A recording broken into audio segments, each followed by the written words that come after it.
Good morning, Kuhner country. Okay, so much to talk about. Jam-packed show for you today. But clearly, the fallout from the arrest of Don Lemon, or as he likes to call himself, Don Lemon, that washed-up former CNN hack, as we kind of broke on this show as it happened, Don Lemon was arrested under the orders of Pam Bondi. Good for her. And he was arrested by the Department of Justice. Agents came from the DOJ to arrest him. He was covering the Grammys out in Los Angeles, or the pre-Grammys, and they arrested him. And they arrested him because, as everybody knows, he stormed a church in St. Paul, Minnesota, City's Church. He was part of a larger anti-ICE mob, and that's what they were. They were a bunch of anti-ICE lunatics and agitators who organized an operation to storm a Baptist church because they were convinced that one of the pastors at that church had affiliations to ICE. And so there was Don Lemon, and this is very important. Not only did he live stream what took place, but even before they stormed the church, even before, there was Don Lemon talking to the top organizers, telling them he agrees with what they're doing, saying they're about to conduct an operation. He's not going to give away any of the details because this operation must succeed. He's handing out coffee and donuts. I'm not kidding. To these insurgents and these agitators before they then deliberately attack and invade the church. They stormed into the church as Don Lemon was filming all of this live. They shouted down the pastor. They terrorized children. In fact, the kids were in a classroom away from their parents, and they blocked the children from their parents. They then began to scream at the children that their parents are Nazis, that they are worshiping the devil, that they are evil for supporting ICE. The children were traumatized. Many of them were crying. Parents were trying to get to their kids. They were being blocked by these anti-ICE agitators. They shut down the entire worship service. Not only did they disrupt it, they shut it down. They blocked people in the pews and in the aisles.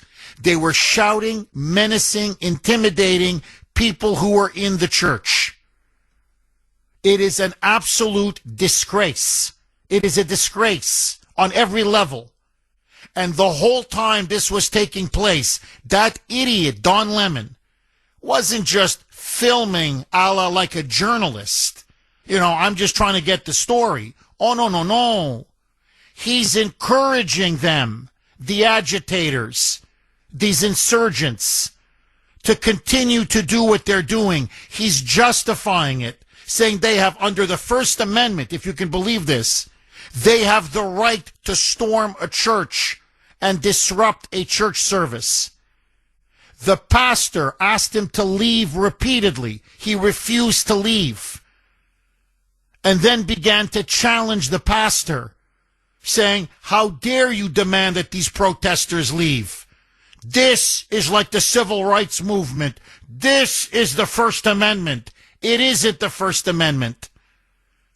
You don't have the right to prevent other people from exercising their right to freedom of religion, to assemble, to worship to the God that they believe in a church, a private association. It was a clear, flagrant violation of everyone in that church's First Amendment rights to freely worship. It was a violation of their civil rights. In fact, it was a violation of multiple federal laws, never mind criminal trespassing. And so finally, on Friday, thank the Lord, Pam Bondi said enough is enough. The fact that Don Lemon claims to be and I'm putting this in air quotes, journalist, doesn't give him a badge or a force field to be above the law. And this is what I find most disturbing now, because in the wake of this arrest, and Don Lemon was arrested, he's now been released on bail, he has been arrested for conspiracy against rights, he's been arrested for violating the FACE Act, and combined, he faces up to 10 years in prison. They're now CNN, the New York Times, MS Now, the White House press corps. I swear you can't make this up. They're claiming that Don Lemon is a martyr for freedom of the press. They're claiming, I swear to you, that this is, we told you, Trump is Hitler. This is the Gestapo. Now they're going for journalists like Don Lemon. I want you to listen now to Chuck Schumer. Chuck Schumer on the Senate floor, quote, said that the arrest of Don Lemon is a dark message to journalists everywhere. Roll cut 18. Mike. Last night, federal agents arrested journalist Don Lemon in Los Angeles after he recently covered protest activities in Minnesota. Once again, the administration is behaving no differently from police states and authoritarian regimes across history. They've arrested a journalist for the crime of doing his job. And let's be very clear, this arrest is not just about one journalist in one incident. The arrest is a dark message to journalists everywhere. If you dare criticize this administration, watch your back. That's not a democracy. That's a police state. And that is pure authoritarian bile. Democracy will suffer if the government chokes our civil liberties. Under this administration, the Department of Justice has all too often become the Department of Vengeance. Don Lemon should be released at once, and the frivolous charges against him dropped. Yeah, I mean, can you tell in his voice, Chuck Schumer really believes what he's saying? He's just going through the lines. And by the way, whipping people up now. This is a police state, authoritarian regime. That's all we have now. I mean, pathetic. Honest to God, pathetic. As CNN released a statement, this raises troubling questions about freedom of the press, the First Amendment, the safety of journalists in Trump's America. Don Lemon was never a journalist to begin with. He was a Democrat activist masquerading as a journalist, okay? But let that go. Just let that go. Don Lemon, when he participated in the storming of the church, he helped to organize it. He helped to plan it. He encouraged it. He urged them on. He defended it as it was happening and taking place. He went from being an objective observer, which is what a journalist should be, into being a fellow agitator, a fellow activist. And so Don Lemon has to make a choice. Are you a journalist or are you an agitator? Don Lemon was never a journalist. Don Lemon was a paid shill and a liar for the Democratic Party. His ratings were so bad, even this is CNN. Even CNN got rid of him. And whenever you criticize this idiot, and he is an idiot. Whenever you criticize this airhead, all he does is fall back on the victim card. If you ever criticize him, he comes back and says it's because he's black or because he's gay. It's the same shtick over and over and over again. And Don Lemon now is being held up by the media as somehow a martyr for the press, for freedom of journalism, for this fool. Seriously, it's very simple. Don't join the anti-ICE rioting. Don't join the anti-ICE insurrection. Don't storm a church. And nothing is going to, in other words, don't commit crimes. Just because you're a journalist, it doesn't give you a pass to commit crimes with impunity. Now, Don Lemon, I don't know if this is just him showboating, grandstanding, because Trump is right. His ratings were in the toilet. Nobody was watching him on that stupid live stream. He was completely and utterly irrelevant. And by the way, this claim that Trump is going after him because he's criticizing the administration, there are much higher and more influential and powerful journalists. If Trump wanted to go after the media, okay, Don Lemon now arrested. He has been charged with conspiracy against rights. These are federal charges. And for violating the FACE Act, which combined, he could be facing up to 10 years in prison.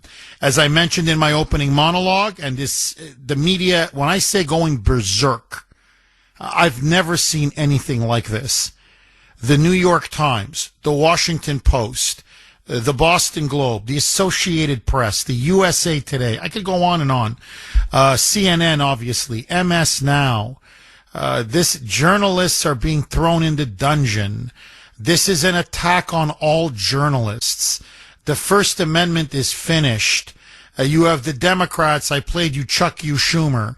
This is now the birth of a police state. Okay, the arrest of Don Lemon. Listen now to Don Lemon. This is him on his podcast after now he's been indicted. And he looks like he doesn't have a care in the world.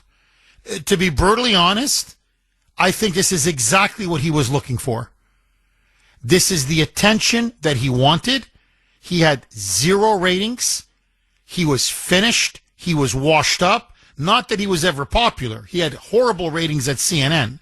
But ever since they kicked him out at CNN, he's been in the wilderness. Okay, is it Don who? Don what? So he wanted, which is, by the way, why he inserted himself into that operation to invade the church, to storm the church. He was trying to make himself relevant again by pushing the envelope and pushing the envelope and crossing the line. Well, he crossed the line. He was indicted, arrested, and now this guy's back at the center of attention. And he loves it. He loves it. He's yucking it up. Roll cut 12, Mike. I have so many thoughts, and what this did was really open my eyes to a lot. So if you think that I was outspoken before this, just wait. Just wait. So I know that there are people who think like, oh, do this and, that I'm going to be locked up or whatever. I ain't worried about that. You heard the truth and the truth shall make you free. I ain't even worried about that. Like not. Don't even think about it. So whatever happens, I always think that something good is always going to happen, and something usually good always happens if you have that mindset. Now, let me be brutally honest with you, okay? Like I'm in the confessional, and then I want to start taking calls on the other side of the break. I want to load up the lines, go right to the calls. 617-266-6868 is the number. I don't know because he's buddies with Keith Ellison, the state attorney general. And that's a big reason why, first of all, he should have been arrested for criminal trespassing. Now, that's not federal, that's state. And Ellison wouldn't do it because they're best friends. I don't know if they have the court system in Minnesota, the Democrats, so rigged and it's so corrupt and it's so in the tank that Lemon has been told, relax, Don, they can charge you with a million things. We're going to rig it. You're not going to spend a day in prison. So I don't know if the system is so corrupt in Minnesota that Don Lemon thinks he's going to skate. We shall see. Or, which is what I suspect more, this, you can see the arrogance, almost the delusion. They say pride cometh before the fall. He is so full of hubris and so full of arrogance and so full of himself, so narcissistic. He's gotten away with things throughout his entire career that nobody else would get away with. That he really thinks he has a force field around him. That to just say, I'm a journalist and have a little dinky badge, and that's sort of like a force field that inoculates him from the laws of the land. That he can commit crime after crime after crime and think that somehow he's immune. And he can do it with impunity. And you notice that maniacal laugh? The evil in his voice. I want you to stand back, okay? Just objectively. They stormed a church. They stormed a church. He was a co-conspirator. He was a co-participant. They terrorized and traumatized worshipers in the pews. They shut down the entire church service. The children were literally terrorized. They were crying. Women were so intimidated, they tried to leave. They were being blocked from leaving. They tried to get a hold of their children. They cut the parents off from their children. And you're telling me that just because you have you claim to be a journalist, quote unquote, that you can get away with all this? And then the Democrats and Schumer and the fake news media, you're going to tell me this is a police state? When if a journalist commits crime after crime after crime, illegality after illegality after illegality, that person can get away with it because they claim to be a journalist? On what planet are you people living on? And let me say one last thing, and I want to take calls on the other side. 5 journalists, 5, not 1, not 2, 5, were arrested who were there at January 6th. I have so many thoughts, and what this did was really open my eyes to a lot. So if you think that I was outspoken before this, just wait. Yeah, that's Don Lemon, Don Black Hole Lemon, and now he's the center of attention. He is now, according to the fake news, a martyr for freedom of speech, obviously freedom of the press. They say now that the arrest of Don Lemon means we live in a police state. It is official. Trump is a dictator, and we are living in an authoritarian regime. No journalist is safe. And the only reason why they arrested Don Lemon, I swear I'm not making this up, is because he was such a ferocious critic of the president. To me, the rebuttal is obvious. He committed crime after crime. Journalists are not above the law. And if Trump really wanted to go after the media or the press, there are, trust me, a lot more important, influential, powerful journalists he could have gone after than some insignificant, washed-up nobody. But that's me. I want to hear from you. 617-266-6868. 634 on the great WRKO. Jeff Kuhner, Boston's bulldozer. Okay, I want to ask you the question. Was the DOJ right in arresting and indicting Don Lemon? Did he actually commit real crimes? Should he go to jail? Or is this a fundamental assault on journalism and freedom of the press? 617-266-6868. Lines are blazing. Dave, our Western PA constitutionalist correspondent out near Pittsburgh. Thanks for holding, Dave, and welcome. Good morning, Jeff. How you doing, buddy? Happy Very good. How are you, my friend? Happy Groundhog Day. Yeah, thanks, Jeff. That's not too far from us here, but it's still going toward Massachusetts. Jeff, first of all, 0 degrees in global warming. You gotta love the hypocrisy in the junk science, buddy.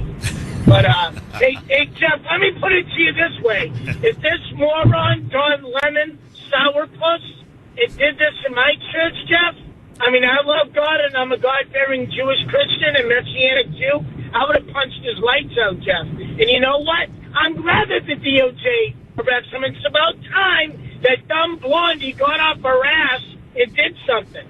All right, Jeff, second of all, you know, it's only a violation of their First Amendment rights. They don't care about other people's First Amendment rights by their actions, Jeff. And, Jeff, one more point. What happened to all the tolerance and all the diversity?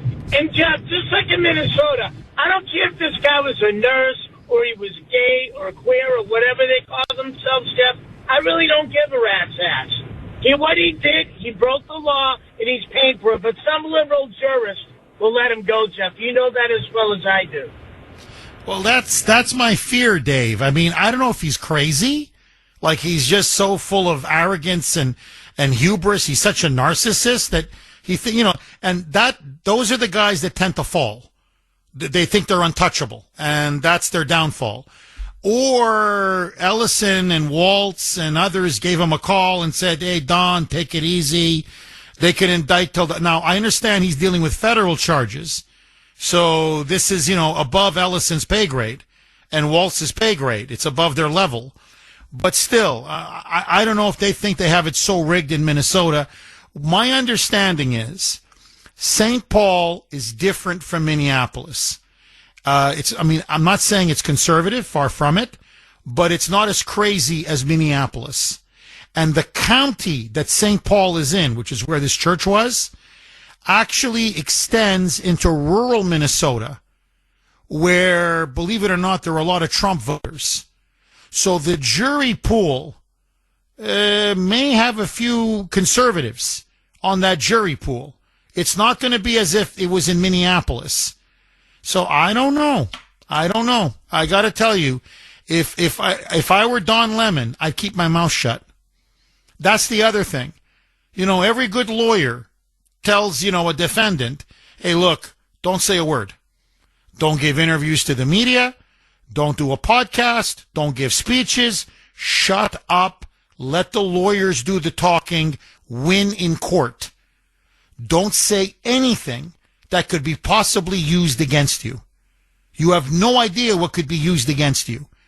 And this guy instead is blabbing and talking, and he can't get enough of the attention and the limelight. He can't help himself. It's like something obsessive compulsive with him. You can just see it. He can't shut up. And so he's giving speech after speech, interview after interview, podcast after podcast, and now he's getting more attention now than he ever did even at CNN. So, Dave, if he's not careful, he's going to talk and he's going to talk himself into a 10-year prison sentence. And then, hey, he can do his podcast from behind bars. Don Lemon, the gay black man behind bars. And by the way, Dave, I've got to ask you this. Look, I don't care. Your personal life is your personal life. I got better things to do than to worry about who you're sleeping with. But Don Lemon is so rabidly anti-white. He really, truly is an anti-white bigot. In fact, even when they stormed the church, he's going on about how so many of the people in the congregation were white, and how the pastor is white, and how this is quote unquote white Christianity, and how white Christianity makes him sick. It disgusts him, and you guys need to be made to feel uncomfortable. And you need to understand that these protesters have a point of view you need to listen to. Yet he's married to a white man. My understanding, a white man with blue eyes. Because, blue eyes, blonde hair, that's the devil. So what do you make of a guy who goes on about his victimhood as a gay black man who hates whites, yet he's married to a white gay man. Dave, is it me, or does Don Lemon have serious psychological problems? Me, buddy. After I finish your question, I'd just like to make a couple more points. I don't want to steal any more of the time, Jeff. But here's the thing, Jeff. It's okay for him, but the rules don't apply to other people, Jeff. So, you know what they are? They're hypocrites. They're not Democrats. They're communist hypocrites. And two more points real quick, Jeff. Minnesota is a lot like Pennsylvania, Jeff. You got your blue areas of Philly, where I went to the Marine Corps birthday, Harrisburg, and Pittsburgh. They're all blue, but it's a blood-red state, Jeff. And another point, too, Jeff, the liberals wouldn't know how to follow the Constitution because they follow two manuscripts, the Communist Manifesto and the Constellation, because they're so lost they couldn't find a lost sheep, Jeff, if they tried, buddy. Well, that's what they ultimately follow, is the Communist Manifesto. You're dead on. Absolutely dead on. Dave, as always, great call. Thank you so much for that call, Dave. 617-266-6868 is the number. Let me throw this very mini log. Is Don Lemon, do you think he's playing to the gallery, to the cameras, acting all, I'm not worried, I'm not going to get convicted, this is a joke, I'm going to be even more radical, even more outspoken, I'm going to do even more crazier things? Is this an act? Is this just sort of fake bravado? Or is the guy really that unhinged? Like, I'm just curious. Is he that crazy? I mean, what say you? 617-266-6868. Brian in Hanover. Thanks for holding, Brian, and welcome. Hello. I think that the book should be thrown at him. But the thing is that when they're talking about storming churches and religious places, do they not know history? Hitler did it in his Germany. Okay, synagogues and even other religious things, they stormed them too. Okay, and so it's like, they're clueless. Okay, they're brain damaged. Okay, it's frightening how stupid they are. Oh, you're completely right, Brian. Look, in the last 100 years plus, which movement that has stormed and occupied and invaded churches? Okay, it's the Kuhner Country poll question of the day, sponsored by Mario's. Mario's quality roofing, siding, and windows. Will Don Lemon see jail time for the St. Paul Church protest? So he's been arrested, he's now been indicted, he's out on bail, and so will Don Lemon spend a day behind bars? He's facing up to 10 years if he's convicted on all counts. He says he doesn't have a worry in the world. That's what he claims. So my question to you, will he see any jail time whatsoever for his role in storming that church in St. Paul, Minnesota? A, yes, he will go to jail.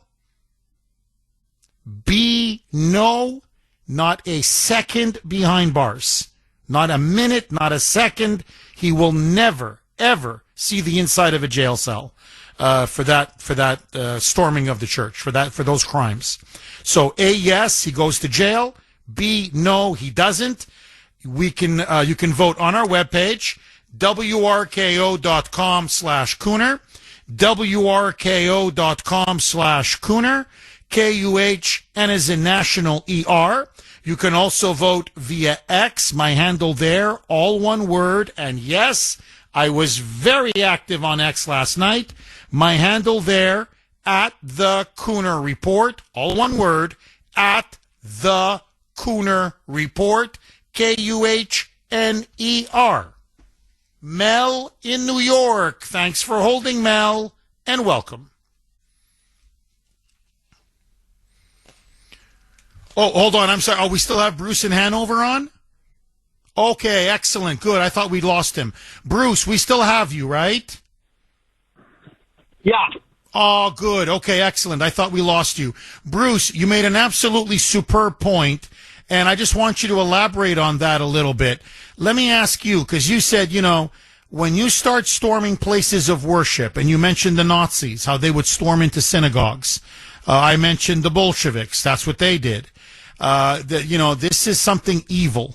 This is something you don't want to start having in your society because it's a very bad sign. I want to flip it and get your take on this. What if Don Lemon didn't invade or storm a Christian church? Say it was a mosque. Say it was an abortion clinic. What if they had stormed an abortion clinic and Don Lemon is there filming it and saying they have a right to do this? They have a right to come in here. They have a right to prevent people or women from getting abortions. You should be having discussions with them. They have a First Amendment right, and you should be listening to them and hearing them out and making you uncomfortable. Well, that's the point of the First Amendment. What if he had done the exact same thing, but it wasn't a Baptist church, a biblical-based church, but it was a mosque, or it was a synagogue, or it was an abortion clinic? Do you think that the New York Times and CNN and the Boston Globe and MS Now, would they be saying that Don Lemon is a hero? That Don Lemon is a champion and martyr for the free press and the First Amendment? Or do you think they would be saying, throw the book at him? What's your take, Brian? Throw the book at him. The thing is that it's selective use of the law.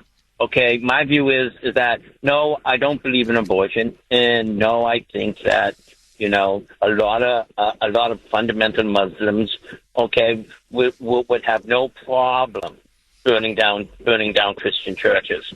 Okay, but the thing is that it should not be selective. See, this is the problem. It's selective use of the law. When you start doing selective use of the law, you lose liberty. Period, end of story. The old adage is still true. I think it was Benjamin Franklin who said it. It said, if you give up freedom for protection, you get neither. Okay? That's the thing. Okay? People don't understand that it should not be selective. No, I don't believe in abortion, and I don't believe in the mosque. I believe they have the right to do. I believe they have the right to speak what they want, but my view is pretty simple. Don't tell me how to think. Okay, all right. I won't tell you how to think. You don't tell me how to think. Okay, don't force me into having a belief that cutting off body parts is okay, or that I'm a Christian. Okay, and that's it. You nailed it. Oh, Brian, you nailed it. You absolutely nailed it. Brian, please don't be a stranger. Call again, Brian. You're dead on. He's dead on. Brian is absolutely dead on. Look, at the core of the First Amendment, this is to me what I find, just to show you the ignorance of Don Lemon. We are a nation founded on religious freedom. I mean, this is not debatable. It's why the Pilgrims came. It's why the first colonies were established, to escape religious persecution back in the old country in England. So we are a nation founded upon the right to worship and the right to religious freedom. And the right to religious freedom is at the heart of the First Amendment. So you're going to tell me that Don Lemon and these anti-ICE agitators have the right to go into a private Christian church, any church, it doesn't matter, any synagogue, any mosque, any place of worship, I don't care if it's a Buddhist temple, whatever, and you're going to come in and you're going to storm the place? You're going to terrorize the women and children? You're going to block the entrances for a while so they can't even leave? You're going to yell, scream, intimidate, menace them? You're going to shut the pastor down? You're going to, by the way, they sent some of their operators into the classrooms where the children were and kept them separate from their parents. And the children were crying because they're like, they don't know what's going on. They think it could be a terrorist attack. And they come in and they say, you're Nazis. Your parents are Nazis. Your parents are devil worshippers. Okay, why are they Nazis and devil worshippers? Because they support ICE. You mean they support deporting illegal aliens, foreign nationals who shouldn't be in our country, who are murderers and rapists and drug traffickers and child molesters and pedophiles? Like, you people are insane. And Don Lemon is there. He knew about it beforehand. He helped organize it. He wasn't just taping it. He was encouraging it, justifying it, defending it, and standing with the agitators and the rioters throughout the entire process. In fact, he's scolding parishioners. He's scolding the pastor. As the pastor said, but you're in a house of God. How could you do this? I mean, I felt very bad for the pastor, honestly. And Don Lemon is like, well, what do you think Jesus would do? Jesus overthrew the money changers. Yeah, there's no money being exchanged in this temple, in this church. Meaning there's no corruption in this church. They're here to worship. Leave them alone. And he asks him repeatedly, can you please leave? You're not welcome here. Leave. And Lemon refuses to leave. Now, if you did that, if I did that, we'd be in jail. Don Lemon now gets a free pass because he claims to be a quote-unquote independent journalist? Nah, I don't think so. No, I don't think so. But think about how diabolical, how perverse, frankly, how evil this movement now has become. Even churches now are fair game? Nothing is sacred to you? And the media is trying to turn this clown and buffoon into a martyr for free speech. And notice, they never address my central allegations, my central points. Not one, not two, not three. 5 journalists were arrested by the Biden regime simply for being on the steps of the Capitol. They didn't even go inside the Capitol building on January 6th. 5. And they were thrown in jail. No lawyer, no bail, and they were made to rot there for months and months and months. Did I see CNN issue a statement? Did I see the New York Times write front page story after front page story? Did I see MS Now and Meet the Mess, Meet the Press, and ABC's George Stephanopoulos? They're losing their minds this weekend. You got to see them. They're pulling their hair out. All that fake hair. They're pulling out the fair hair. You know, I'm saying, guys, that's a lot of money. That's a lot of money for that, you know, either that toupee or that fake, that hair transplant. Don't pull it all out. It's going to cost you a fortune. So they're ripping their fake hair out. This is outrageous. This is a police state. No. One of your own, who was part of the insurrection, has now been held accountable. And you don't like it. You don't like it. Because he is one of them. He's not a journalist. He's an agitator. He's an activist. He's an anti-Trump insurrectionist. What they did in that church was an insurrection. It was an invasion against ICE, against obviously the people that were praying, against the pastors, but ultimately against Trump. And so they realize now, whoa. We can't get away with everything. We can't break the law and commit crimes with impunity. We're finally going to be held to account. And now they're going absolutely berserk. 617-266 6868. Okay, super quick. This is President Trump. He was asked by a reporter, did he have any foreknowledge of Don Lemon's arrest? Meaning, did he order Pam Bondi to do it, or did Pam Bondi let him know beforehand? Listen to Trump's response. Roll cut to Mike. Did you have any knowledge of the arrest of Don Lemon before it happened? Did you have any conversation? No, I don't know anything about the Don Lemon thing, but he's a sleazebag. Everyone's known that. He's a washout. Probably, from his standpoint, the best thing that could happen to him. He's getting, he had no viewers. He was a bad year. He was a failed host, and now he's in the news. I didn't know anything about it. Sorry for the bad sound. That was on board Air Force One, so you can hear they're in the air. And he said no, he had no knowledge of it whatsoever. He said, look, I'll tell you right now, he's a sleazebag. Everyone saw that. He's washed up. Probably from his standpoint, it's the best thing that could have happened to him. He had no viewers. He was a failure. He was a failed host. Now he's in the news. I didn't know anything about it. So basically he's saying this has been, getting arrested is actually the best career move that Don Lemon ever made. 617-266-6868. Mel in New York. Let's go right back to Mel. Mel, thanks for holding and welcome. Good morning, Jeff. Hi, good morning, Mel. Sandy. Good morning, Mike and Kuhner. Yes, good morning. Don Lemon, I choose A. He should have to go to jail. And this is homosexual flamboyancy.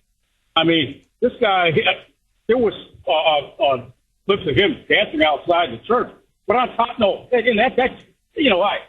that's what you expect from someone who has a mental disorder such as he has, and that's his sexual proclivities to engage in such a unbiblical behavior of his lifestyle. But anyway, Jeff, you had children in there who now have been scarred for life. You don't think that these things are going to flash back throughout a person's life when they were at the most impressionable stage of life? And there are children involved. This guy and all of them involved in this who stormed this church, they all must pay a severe price for what they've done to those children. And as far as I'm concerned, Jeff, this may be Don Lemon's second honeymoon. When he has to go to jail, and he's sitting in the jail with Big Bubba. He's Big Bubba's Maytag, washing his underwear, washing his socks, washing all of his undergarments, and you know what else is involved there. But this is probably the best. As far as a romantic relationship, because once they get done with him, he's going to be looking like a porcupine inside that penitentiary, where they should drop penitentiary right on top of his head, what he did to those kids. And if I was in the church at the time, Jeff, I'm telling you what, I may be going to jail myself, because there's no way that they could have gotten away with that unscathed, walked out of there and be able to go home, and then folk can be peeking through the curtains, wondering when FBI is going to show up and come and grab them. They wouldn't have to come and get them, because they'd be laying there on the sidewalk right there. There they are. Well, Mel, look, I got to tell you that from a career standpoint, really, the guy's never been bigger. And you could tell he was doing stuff now, streaming, where he was making himself the story. And you can tell he kept pushing and pushing and inserting himself, anything to get clicks, anything to get eyeballs.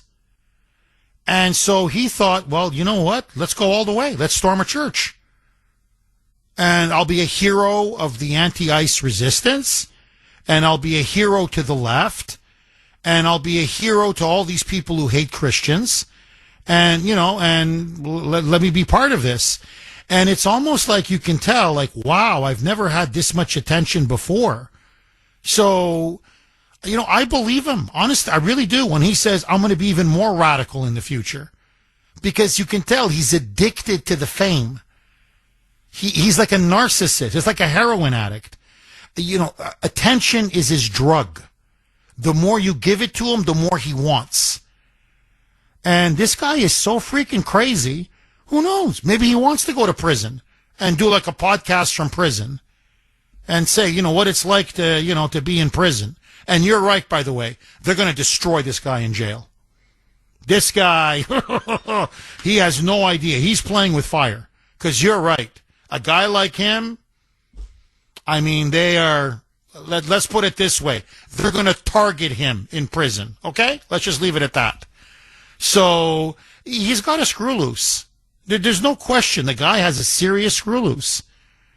And, you know, just stand back objectively, Mel. And you're completely right, by the way. You know what it takes to say we're going to go any place of worship? Okay, I'm just talking a Christian church now, but it could be any place of worship. We're going to trespass. We're going to disrupt the entire services. We're going to frighten and terrorize families, women, children, the elderly. We're going to shout obscenities. We're going to yell, in this case, the pastor, but whoever. We're going to yell him down. We're going to barricade the doors. And we're going to block the children from their parents. And we're going to tell the children that their parents are Nazis and the devil. You got to be really sick. I mean, that's evil. That's really evil. And the media is lionizing this? They're calling this guy the second coming of Walter Cronkite? I mean, to me, this is more of a damaging reflection on the media than anything else. You know, this should be an automatic 100-0. Talk about, unanimous outcry from the country. Places of worship are off limits. Period. Full stop. When people are there gathered to pray, whatever religion, whatever faith, whatever it is, leave them alone. And by the way, one last point. It's extremely telling. Keith Ellison said, I'm not going to arrest him for trespass. Tim Walz, we're not going to touch him for criminal trespass. The liberal mayor of St. Paul, Minnesota, we're not going to touch him for trespass. So you mean to tell me that you can criminally trespass in a church and communist Tim Walz is okay with that? By the way, if this was a mosque, you think Keith Ellison would be saying, you think he'd be so nonchalant about it? You know, first Muslim member of Congress? You try storming a mosque and you see if Keith Ellison won't come barreling down on you. You phony, you fraud, you. So, no, throw the book at all of them. He wasn't the only one arrested. There's been about 10 of them in total. The organizers, the key players involved. Throw the book at every single one of them. Anthony in New Hampshire. Thanks for holding, Anthony, and welcome. Jeff, as always, thank you for having me. My pleasure. I'd like to lay out a couple of scenarios real quick. What if this was 9/11 and the terrorists let Don Lemon know ahead of time that they were going to slam those planes into the building, and he said, "Oh, let me just come along so that I can film it"? Would that be a First Amendment protected journalism? Secondly, I don't call him Don Lemon. It's Don Lemming, as in he's a lemming for the Democrat Party. Well, the lemon got squeezed. Let's put it this way on Friday. Anthony, will he see any jail time? Okay, let's go right back to Anthony in New Hampshire. Anthony, you were on fire. You were saying, and you're completely right, if this was, 9/11 and he was just there, quote unquote, filming it, nobody in his right mind would say this was a First Amendment issue. He knew about the operation. He was touting the operation. He was justifying the operation. He was encouraging and urging the storming of the church, even as it was taking place. This guy clearly was not a journalist. He was an anti-ICE activist pretending to be a journalist. Please pick up where you left off, Anthony. Oh, Jeff, second scenario would be, imagine if this was a political rally. Does a journalist have the right to get up into the face of the politicians trying to present their message and just start asking questions and keep on trying to ask questions, or do you think he'd be arrested on the spot? Oh, you're completely right. He'd be arrested on the spot, of course. Correct. To your poll question you asked me before we went to the break, do I think that Don Lemon is going to spend any time in jail? Even if he's convicted 100% in our system, and listen, the full honesty, I was a beneficiary of it. If you don't have any type of criminal record, you'll get a slap on the wrist and you'll be sent home.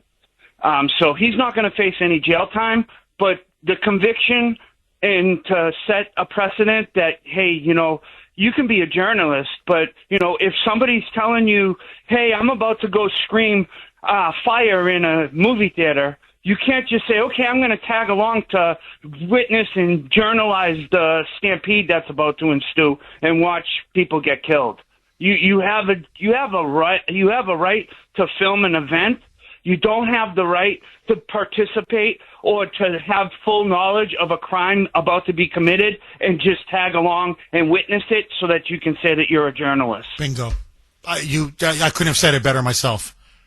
In 2 sentences, it's checkmate. You have absolutely eviscerated all of the arguments. I mean, I don't want to go on. I mean, it's, you know the usual suspects, Anthony. Editorials in the New York Times, the Washington Post, CNN, MS Now, NBC's Meet the Press. I call them Meet the Mess. CBS's Face the Nation. Sunday This Week with Stephanopoulos. I mean, oh my God. It's been 48, 72 hours. I got to ask you this, Anthony.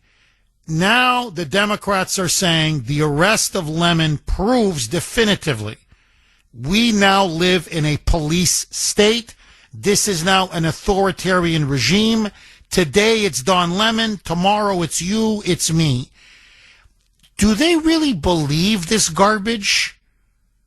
Or are they just trying to whip up their base to take it to the streets?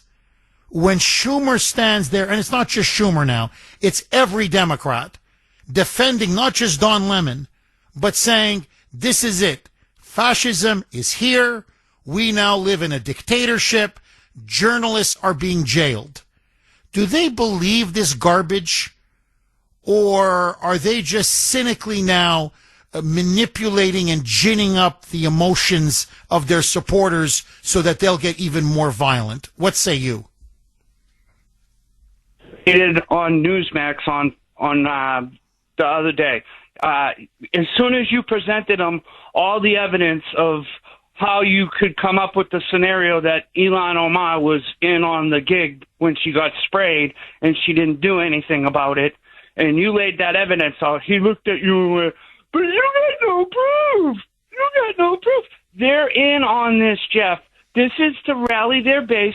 They've been doing this for over 50 years. It goes back to Ronald Reagan. As soon as they lose power, they send their morons out onto the streets that believe anything that they're told on CNN, on MSBS, and all that other stuff that they listen to, and they suck it up like lemmings.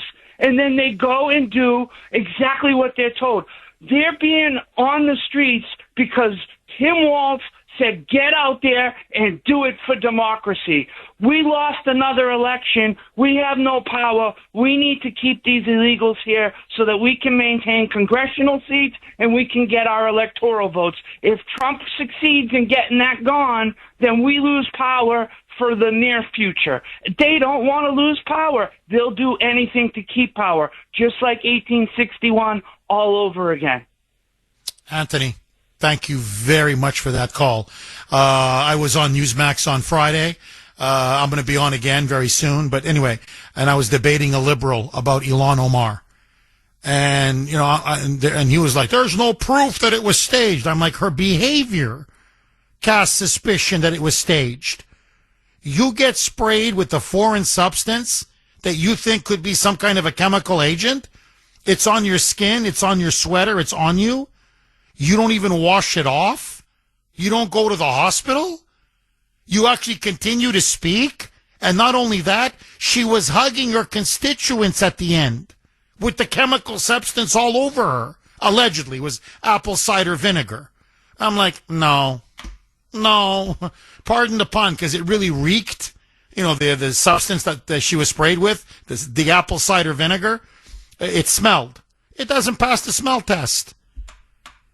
So, and they just, you know, they can't handle the truth.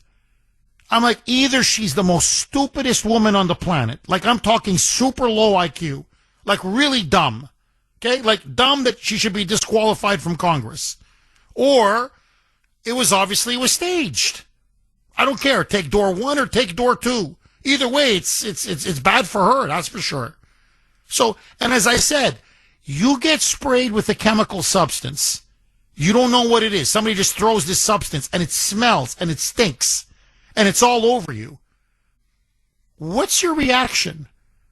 Is your reaction, I want to speak. I want to keep it on me. I don't want to take it off. No, I'm going to hug people. You don't clear the room. You don't take it off. You don't go to the hospital. Right. But anyway, I digress, as they say. Hollywood, I don't know if you saw the Grammys last night. I didn't, but I was reading about it. They gave Don Lemon a standing ovation. You want to know how much Hollywood hates you? Aaron in Nevada. Thanks for holding, Aaron, and welcome. Oh, all the people in jail are so sad Don Lemon will not be there because having Don Lemon in prison would be fabulous. Aaron, what do you say? Hollywood was fading him yesterday. I'm not kidding. They gave him a standing ovation. The Democratic Party now say that he's the Edward R. Murrow of our time. I'm not making this up. You have media outlet after media outlet now saying that Don Lemon has become basically our Nelson Mandela, the symbol of oppression in Trump's America. They're turning this guy really almost into like what Lech Walesa was under communism, or Václav Havel, a dissident, a journalist, a martyr who now is being broken by the Trump military dictatorship for daring to criticize Trump, and that this now shows that the freedom of the press is dead in the United States, and that Lemon now is the hero of our time. That's the narrative that they're hitting us from the media, from Hollywood, from the Democratic Party, from every single possible angle. Is this narrative going to fly, or are people going to laugh in their faces? What say you? Well, the biggest thing I know about the Grammys is that Chaperone showed up almost naked. So that's the biggest take from the Grammys last night. Look, the first rule of journalism is you have to be a left-winger in order to be a journalist. They're Bob Woodward and Carl Bernstein when a Republican is president, but the news media is Monica Lewinsky when a Democrat is president. And let's get something straight here. Nick Shirley, the left-winger, he's not a real journalist. He's just a YouTube freak. He's not a real journalist. I believe James O'Keefe went to court over this because they said, "Oh, James O'Keefe, he's not a real journalist," and they think they sued him. And even a judge said, "Dude, if you film something, you film your kid's opening Christmas. That's journalism. You do not just because you're a left winger and you went to college does not mean you get to be labeled a journalist forever. That's why the media's freaking out. They thought they had a license to get away with everything. I want to point this out. I don't even have to go back to January 6th, where Glenn Beck's reporters got arrested. Go back 25 years. Remember Jackass and those guys who became famous for doing stunts? They went to trial multiple times because they filmed themselves renting a car. Then they took the car into a racetrack. They got sued over that. They said, this is journalism. This is a documentary. This is an attack on free speech. But it wasn't. But look, let me get to my original points. The only reason why Pam Blondie even did anything is because we pressured her on Twitter. You should have seen her Twitter page last year. She was getting bombarded. Look, Jeff, I want to talk about why this is happening. Christians are under attack. Let's talk about ICE. A news story fell through the cracks. Another Mormon church got shot up in Utah, of all places. Your ex-country, Canada. Churches are burning to the ground, and Canada's not doing anything about it. Why? Because the left wing, and again, I'm the worst Mormon. I don't go to church every Sundays, but the left wing, they're jealous of church because they're jealous of God. They want to be worshipped. They want Hollywood to be worshipped. They want government to be worshipped. They want us to walk up to Chuck E. Cheese Schumer. Oh, Chuck E. Cheese Schumer, how could we can't live without you. So please bless me, Nancy Pelosi. That's how they see themselves. Look, I'm shocked you have not played these clips. Mike should go find these clips.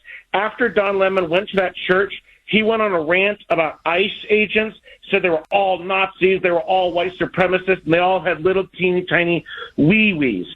Don, if you're such a journalist, why don't you do your journalistic facts? 40% of ICE agents are Latinos. 16% are black. Whites are the minority in ICE. What he's not doing is journalistic integrity. Everybody keeps saying, oh, they wouldn't have done this to a mosque. They wouldn't have done this. They did. Remember the other guy who got arrested, the guy who looked like Bob Ross on meth? He did go to a mosque.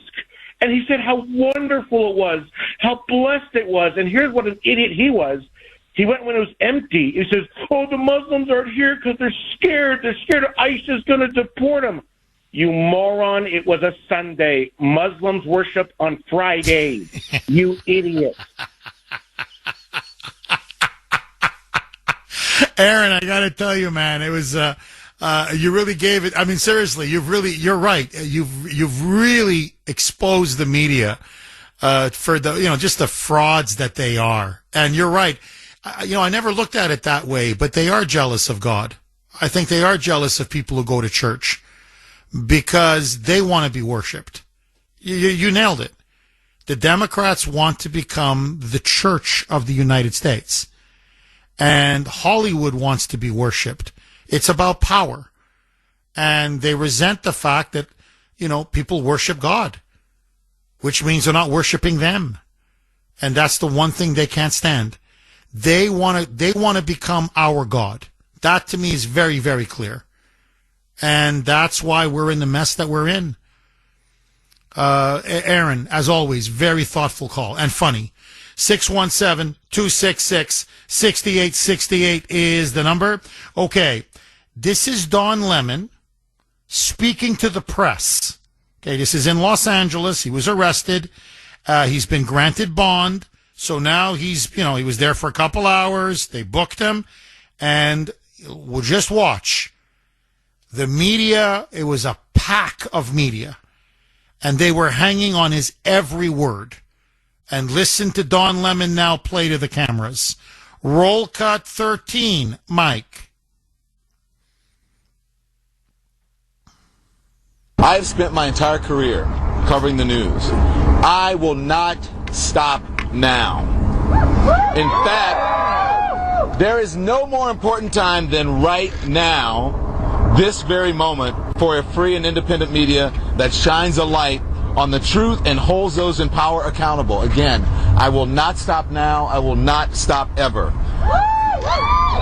Last night, the DOJ sent a team of federal agents to arrest me in the middle of the night for something that I've been doing for the last 30 years, and that is covering the news. The First Amendment of the Constitution protects that work for me and for countless of other journalists who do what I do.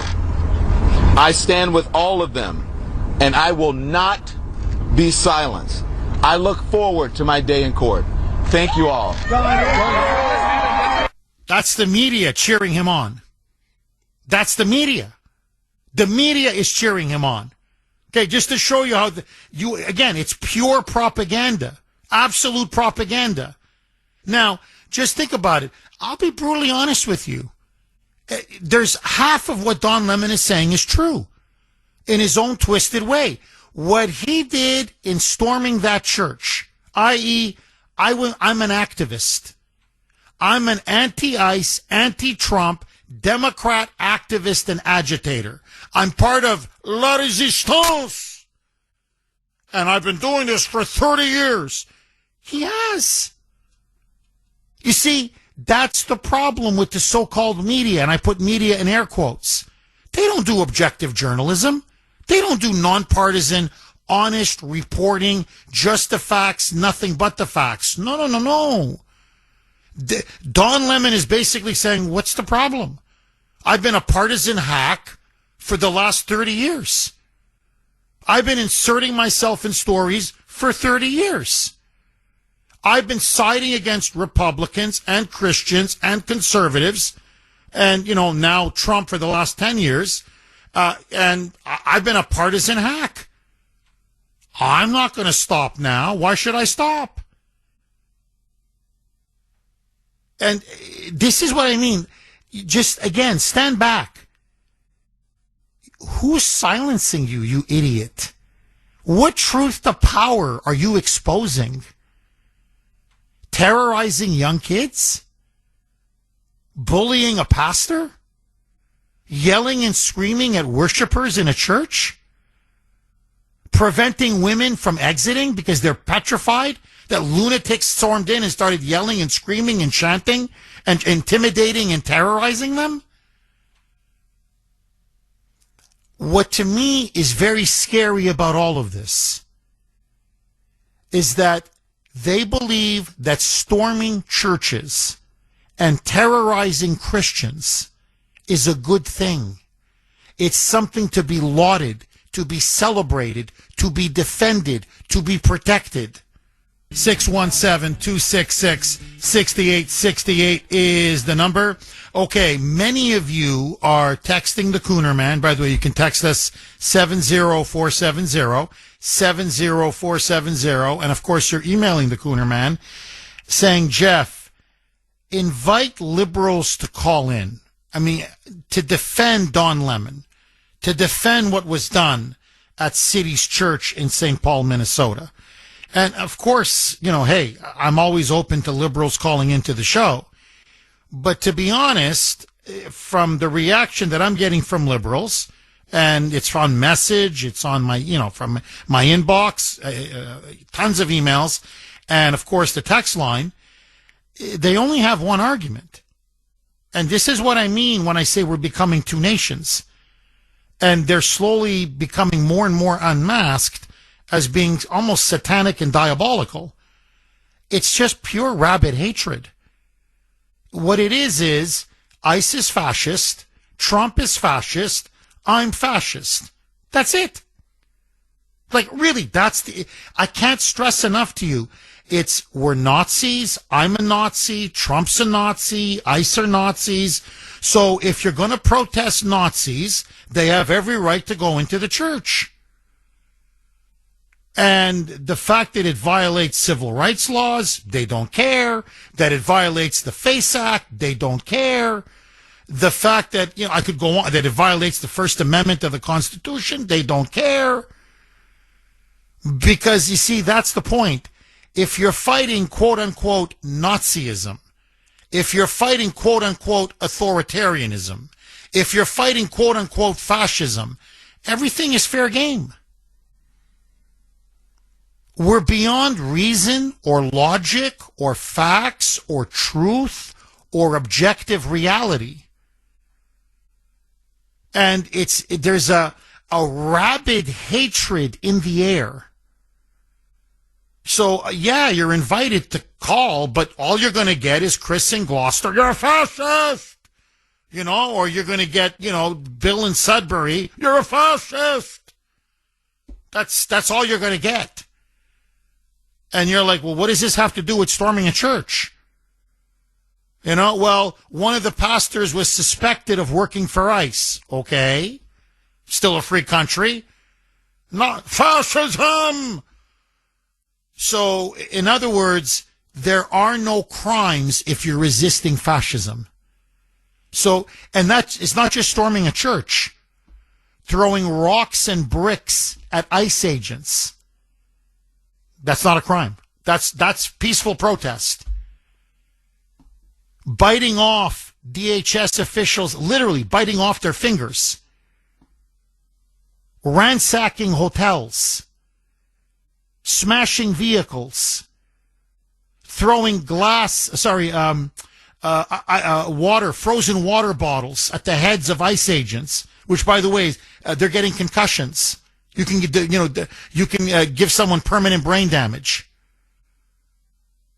So no matter blockading the streets, shutting down businesses, shutting down schools, shutting down civil society, it doesn't matter. An open insurrection, it doesn't matter. Everything is fair game because Hitler is rising. There is now a dictatorship. And so this is the mentality of the people that we're dealing with. And so, yeah, you can call in, but I'm just telling you what you're going to get is a screed of how I'm evil and Trump is evil and ICE is evil. And by the way, all of you are evil. Look, I don't know if you saw that story with Kathy Griffin, the failed comedian.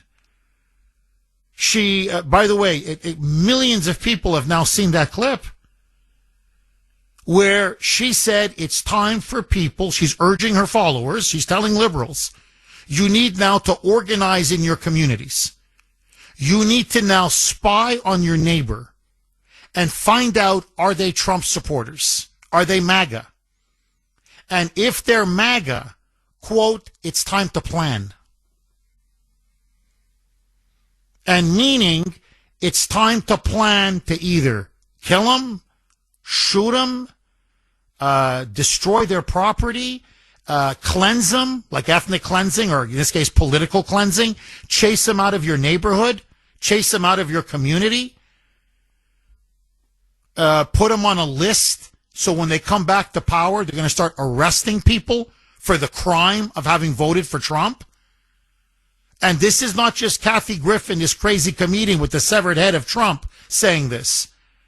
You're seeing these arguments now in the New York Times, from academia, from the Washington Post, from Democrats, saying, when we come back, it's not just Trump we're sending to jail.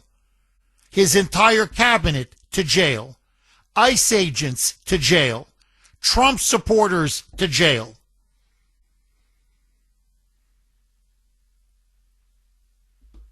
These people are insane. It's like a collective psychosis has taken hold of them. They can't, their worldview is collapsing around them. And they flooded the country with illegals. Ah! You can't kick them out. Ah! And look, we've seen this movie before. I urge everybody, Victor Davis Hanson, one of the most preeminent public intellectuals in America, one of the leading, if not the leading historian in the United States, recently wrote a column just a couple days ago, slouching toward Fort Sumter. Okay, 1861, the opening shots of the Civil War. And in a nutshell, he now says that the radical criminal left has now become so unhinged and deranged in their hatred for Trump, in their hatred for the country, in their hatred for ICE, that they're making the exact same arguments that the radical nullifiers and secessionists made in South Carolina leading up to the Civil War. So it's like, imagine going back to 1861 and taking calls from South Carolinians. I mean, they're foaming at the mouth.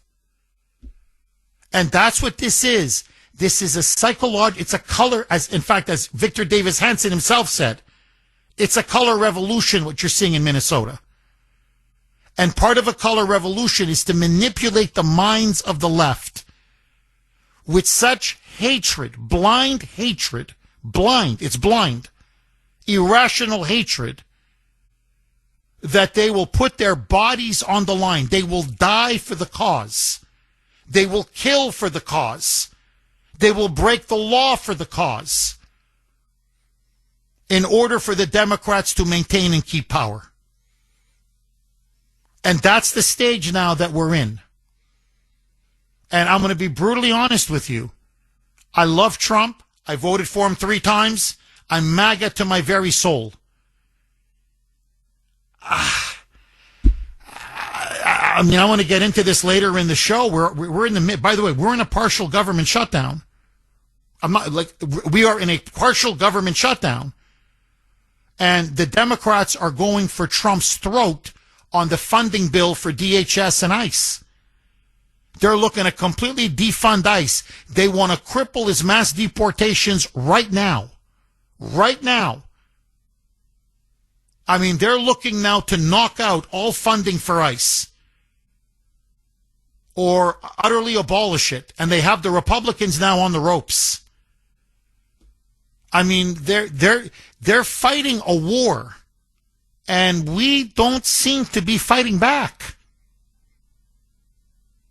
And it's only going to get worse and worse and worse until we start to push back and push back hard. Just my honest opinion. Take it for what it's worth. 617-266-6868. But when they start storming churches and they start terrorizing women and children and families in churches, when they start violating our most fundamental rights, including obviously the right to worship, and they're giving Don Lemon standing ovations, and the entire corporate media is galvanizing and rallying around that fraud and what he did, I don't know what else to tell you. This is now a war, a cultural war, an ideological political war for the heart and soul of America. And it's being fought right now on the streets of Minnesota. 617-266-6868. Agree, disagree.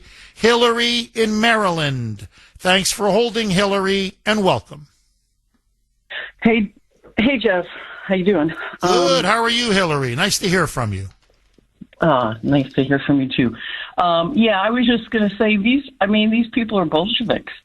And it is unfortunate. I think you were starting to touch on it. I won't go there a little bit, but you said you were going to address it later. This is the problem with half measures, and it just seems as though President Trump has already blinked. I was really disappointed to hear that, he said he was going to make a deal with the Democrats to make the spending bill go through, and that's not a good sign. But I happen to know 2 people who were arrested under the FACE Act. They actually went to prison. They were going to do 5 years, and they only are out now because Trump pardoned them when he got in. But they were in front of an abortion clinic. They didn't enter. They were outside of it. They were singing hymns and offering prayer to people. I don't think that's a violation. But under Biden, they didn't show any mercy. That's the point of power. The Democrats know how to use it. They punish their enemies and they reward their friends. And it seems like the Republicans don't know how to wield power. And this is only going to get worse. And President Trump will be out of there, and then they're coming for us. So I just don't understand why he hasn't crushed them utterly. That's what needs to happen. He needs to just put this thing down. And it seems like he's still so worried about the opinion of the liberal media that he's getting cold feet. That's my take. So I don't know. I just wanted to offer that. But if Don Lemon doesn't do time, that's just. You said that we live in 2 Americas. We're becoming 2 Americas, and I think we've been 2 Americas for quite some time now. I don't know if we can ever come back together again. I want us to. Of course, I love this country. You have no idea how much I love this country. But I don't know. I really, it's, a lot of people are saying, and Victor Davis Hanson makes the point as well, it's like we're going through a national divorce. It's a bitter, nasty national divorce. And the left, we win elections and they won't let us carry out our mandate. And let me just say this, please, I want you to look it up. Please, Hillary. And by the way, you're completely right. They are Bolsheviks. There's no question now. They are full-throated. It's not the Democrat Party anymore. It truly is the Communist Party of the United States. That's what they are. There's no ifs, ands, or buts about it. But please, don't take my word for it. Congresswoman Representative Anna Paulina Luna, who's a really strong MAGA conservative, Cuban background, very anti-communist, served in our military. She's a veteran. She's a straight shooter. Okay, I'm not saying I agree with her on everything, but she's really one of the good gals. Okay, one of the good guys, one of the good gals in Congress. She came out yesterday and said, "Look, I'm sorry, I have to say the truth. I know Republican senators in the other chamber. The reason why they don't want to to have the filibuster ended and enact Trump's legislation, say on election integrity, as an example, on having clean elections, is because they want Trump to fail." She goes, "I'm telling you, we have lunch, we have coffee, we chit-chat, I know them, they know me, and when we sit around and we have a couple of drinks, they will openly admit they want Trump to fail as president. They are part of the corrupt establishment. They are tied to the Bush wing of the Republican Party. They can't stand America first. They hate MAGA. They hate our principles. They hate everything we stand for. And they would rather see the Democrats win the midterms and impeach Trump. And by the way, Kristi Noem. They hate Kristi Noem. You can always tell who's really effective in the Trump administration by who the left really hates. They hate Stephen Miller with a passion. They hate Kristi Noem with a passion. They hate J.D. Vance with a passion. And obviously they hate the big guy, the evil orange man. Okay, Trump. But her point is, Republicans in the Senate, the leadership, is sabotaging Trump now at every turn. And I'm not defending or excusing what's going on with the Trump administration. Half measures don't work. You're completely right. The problem is, and this has always been our problem, the Democrats are united. We're divided. And we're not just divided. We have Judases and backstabbers. And they always look to stab us in the back, to sabotage us. And that's Trump's problem right now. He doesn't have much of an army to go to war with. He has the DOJ. He has power. I agree with you. But politically, they got the long knives out, and they're just looking to shank them. Final word to you, Hillary. And we're an occupied country, and I don't want to hear anybody talk about democracy again. And one would wonder, if that is the case, Trump has the power to enact the Insurrection Act, and I don't know what the holdup is, because it's now or never, really. It's once they come back, you're right. They're coming for all of us.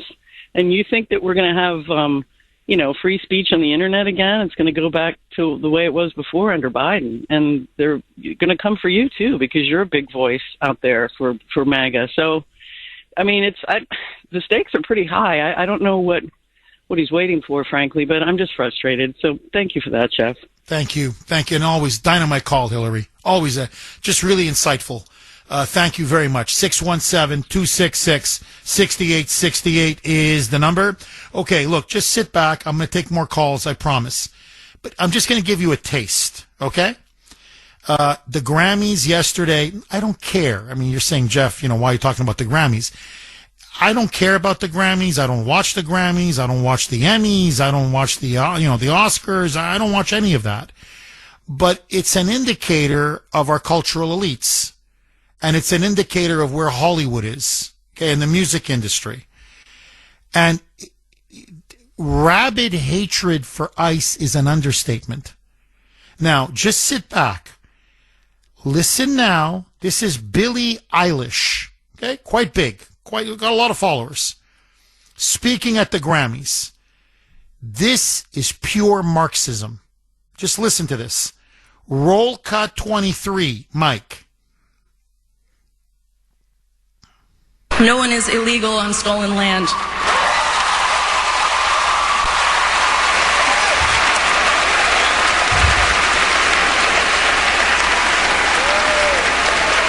And yeah, it's just really hard to know what to say and what to do right now. And I feel really hopeful in this room, and I feel like we just need to keep fighting and speaking up and protesting, and our voices really do matter, and the people matter, and I say sorry. Now, F-ice. You know, we couldn't play the actual F-bomb, but what she said was F-ice, okay? Blank ice. Now, nobody is illegal on stolen land. That's La Raza. That's literally the position of the Marxist radical left. That's Mamdani's position. That's AOC's position. That's Bernie Sanders' position. That's a communist position, that America is an illegitimate country on stolen land. And so if it's illegitimate and on stolen land, then everybody from around the world has the right to come here. Period. Now remember, there's 8 billion people in 8.3 if you want to be exact, but there's over 8 billion people in the world. B, okay, with a B. If everybody has the right to come here, we're finished. India has just over 1 billion people. They're overpopulated. China has over 1 billion people. They're overpopulated. I mean, literally, they're like, we got to get people out of our country. It's too much. That's 1 billion. Imagine 8 billion. They're openly calling for the conquest of the United States. That's what they're calling for. In fact, another big development, this was late last week, talked about it on X yesterday. Maura Healey, just to show you how this insurgency, this neo-Confederate insurrection, is spreading like a cancer. Maura Healey, late last week, passed a series of executive orders, the governor of Massachusetts, Holden Healey, and has now filed legislation which the Democrats are going to rush through. They have a supermajority for this. So it's going right through the State House, right through the State Senate. It will be law. Okay? It's going to be law. Plus, she's got executive orders, so it's going to be implemented right away, and then until it's passed in the state legislature, and then it'll be law for Massachusetts. We are now officially a sanctuary state. Holden Healey now is requiring, she is ordering all state and local law enforcement to not cooperate with ICE. It doesn't matter if they're looking for a mass murderer. I'm not kidding. A convicted mass murderer, a convicted rapist, a convicted pedophile, a convicted gangbanger or drug trafficker or sex trafficker. They have a detainer. They have an arrest warrant. It doesn't matter. They are not to cooperate with ICE in any way, shape, or form. Plus, federal immigration law no longer applies to Massachusetts, according now to Healey and the radical Democrats. So according to them now, we are a full sanctuary state. It is open sedition. And this is only spreading like wildfire. Okay, so the Grammys last night, it was nonstop ICE bashing. It was an anti-ICE hate fest. And Trevor Noah, a comedian, actually made a joke about Trump being a pedophile. And Trump is now seriously thinking about suing Trevor Noah. I hope he does. I hope he sues the pants off of him. That's defamation, buddy.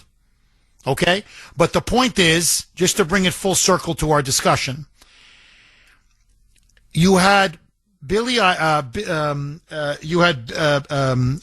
Eilish saying F ICE, no one is illegal on stolen land. And that's the core of the Democratic Party.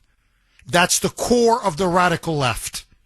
That America is an illegitimate country based on genocide. That's their attack on America. That we're based on genocide, Islamophobia, stealing the land from the Indians. I could go on and on. Racism, you know the whole thing. Now, according to them, we don't have a right to exist as a nation. And so every illegal alien is entitled, every person in the world, all 8 billion, are entitled to pour into the United States. Now, Stephen Miller, Trump's top political advisor, this is the core organizing strategy. This is what he wrote on X. This is the core organizing strategy of the entire Democrat Party. It is all downstream of this. And it's our own Michelle Wu. Boston Mayor Michelle Wu. He then points to a clip of her. This was in March of 2025, in which she gave an interview to one of these local moonbat media outlets. And Miller is 1,000% correct. This is the core strategy, the core philosophical belief of the Democratic Party, of open borders, and of the radical left in the United States. Roll cut 29, Mike. Every person, every human being has the legal right to come to the United States and seek asylum or shelter. And every single human being in the world has the legal right to come to the United States and seek asylum/shelter. Mike, do me a favor. Play it again. Play it again, Sam. One more time, Mike. every person, every human being has the legal right to come to the United States and seek asylum or shelter. And now, if everybody has the right to come to the United States, and by the way, then we have to provide them with housing. We have to provide them with employment. We have to provide them with welfare. We have to provide them with food. We have to provide them with free education. We have to provide them with everything. We don't have a country. We don't have borders. We don't have sovereignty. By the way, we won't have a welfare state because this will bankrupt us. Okay? This is insane. But it's more than insane. This is evil. They are calling for the open invasion and conquest of the United States. That's what this leads to. There's no getting around it. And so they've now fully exposed themselves. As I say, the mask has now come off.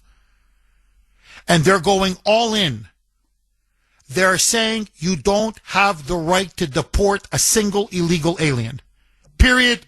Full stop. Not even the murderers, not even the rapists, not even the pedophiles. No illegal alien. Everyone allowed in under Biden must be allowed to stay. And in fact, once we come back to power, we're opening the floodgates again. Because no one is illegal.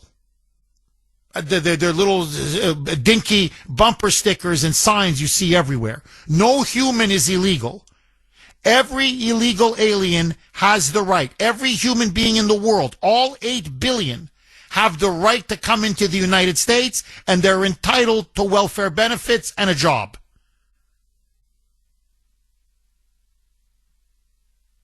As Billie Eilish said, F ICE. No one is illegal on stolen land. Now notice, no other country in the world, notice, the Muslim world, nothing is stolen. Asia, nothing is stolen. Latin America, nothing is stolen. Africa, nothing is stolen. But the only thing that's stolen, the only thing that's illegitimate is the United States. By the way, that's a lie. Okay, just so that everybody knows, that's a lie. The United States is not on stolen land. It was not founded on racism or genocide or slavery or the oppression of women. That is all an absolute bald-faced lie. It is pure Marxist propaganda. No one is illegal on stolen land.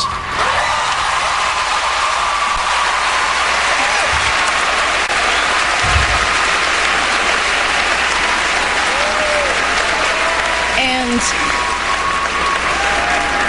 yeah, it's just really hard to know what to say and what to do right now. And I feel really hopeful in this room, and I feel like we just need to keep fighting and speaking up and protesting, and our voices really do matter, and the people matter. And I say sorry. That was F Ice. That last bit there. That's Billie Eilish. She's a Hollywood elitist. She was at the Grammys yesterday. And now many people are calling, myself included. She has a $14 million mansion in Los Angeles. Okay? Hundreds of years ago, the land that she now currently, the mansion, the land, the property, the whole thing, it belonged to the Tongva tribe. Okay? Native American tribe. Hundreds of years ago.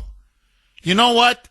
We're demanding now, return your $14 million LA mansion, give it back to the Tongva tribe. Because, hey, no one is illegal on stolen land. So, according by your logic, you airhead, you idiot, you imbecile, okay, by your logic, don't lecture us. That's, according to you, this was stolen 300, 400 years ago. Your property, that land, hand it over. Hand it over. Give them the keys to the mansion and the title to the property. You phony, you fraud, you. By the way, they were making fun of Melania's accent at the Grammys yesterday. Okay? A couple of clowns on Saturday Night Live were making fun because she has a Slovenian, a Slavic accent. She's from Slovenia, which neighbors Croatia. Used to be part of the former Yugoslavia. So she has a bit of, honestly, her accent is almost identical to my mom's. Okay? So she has a Slavic accent when she speaks.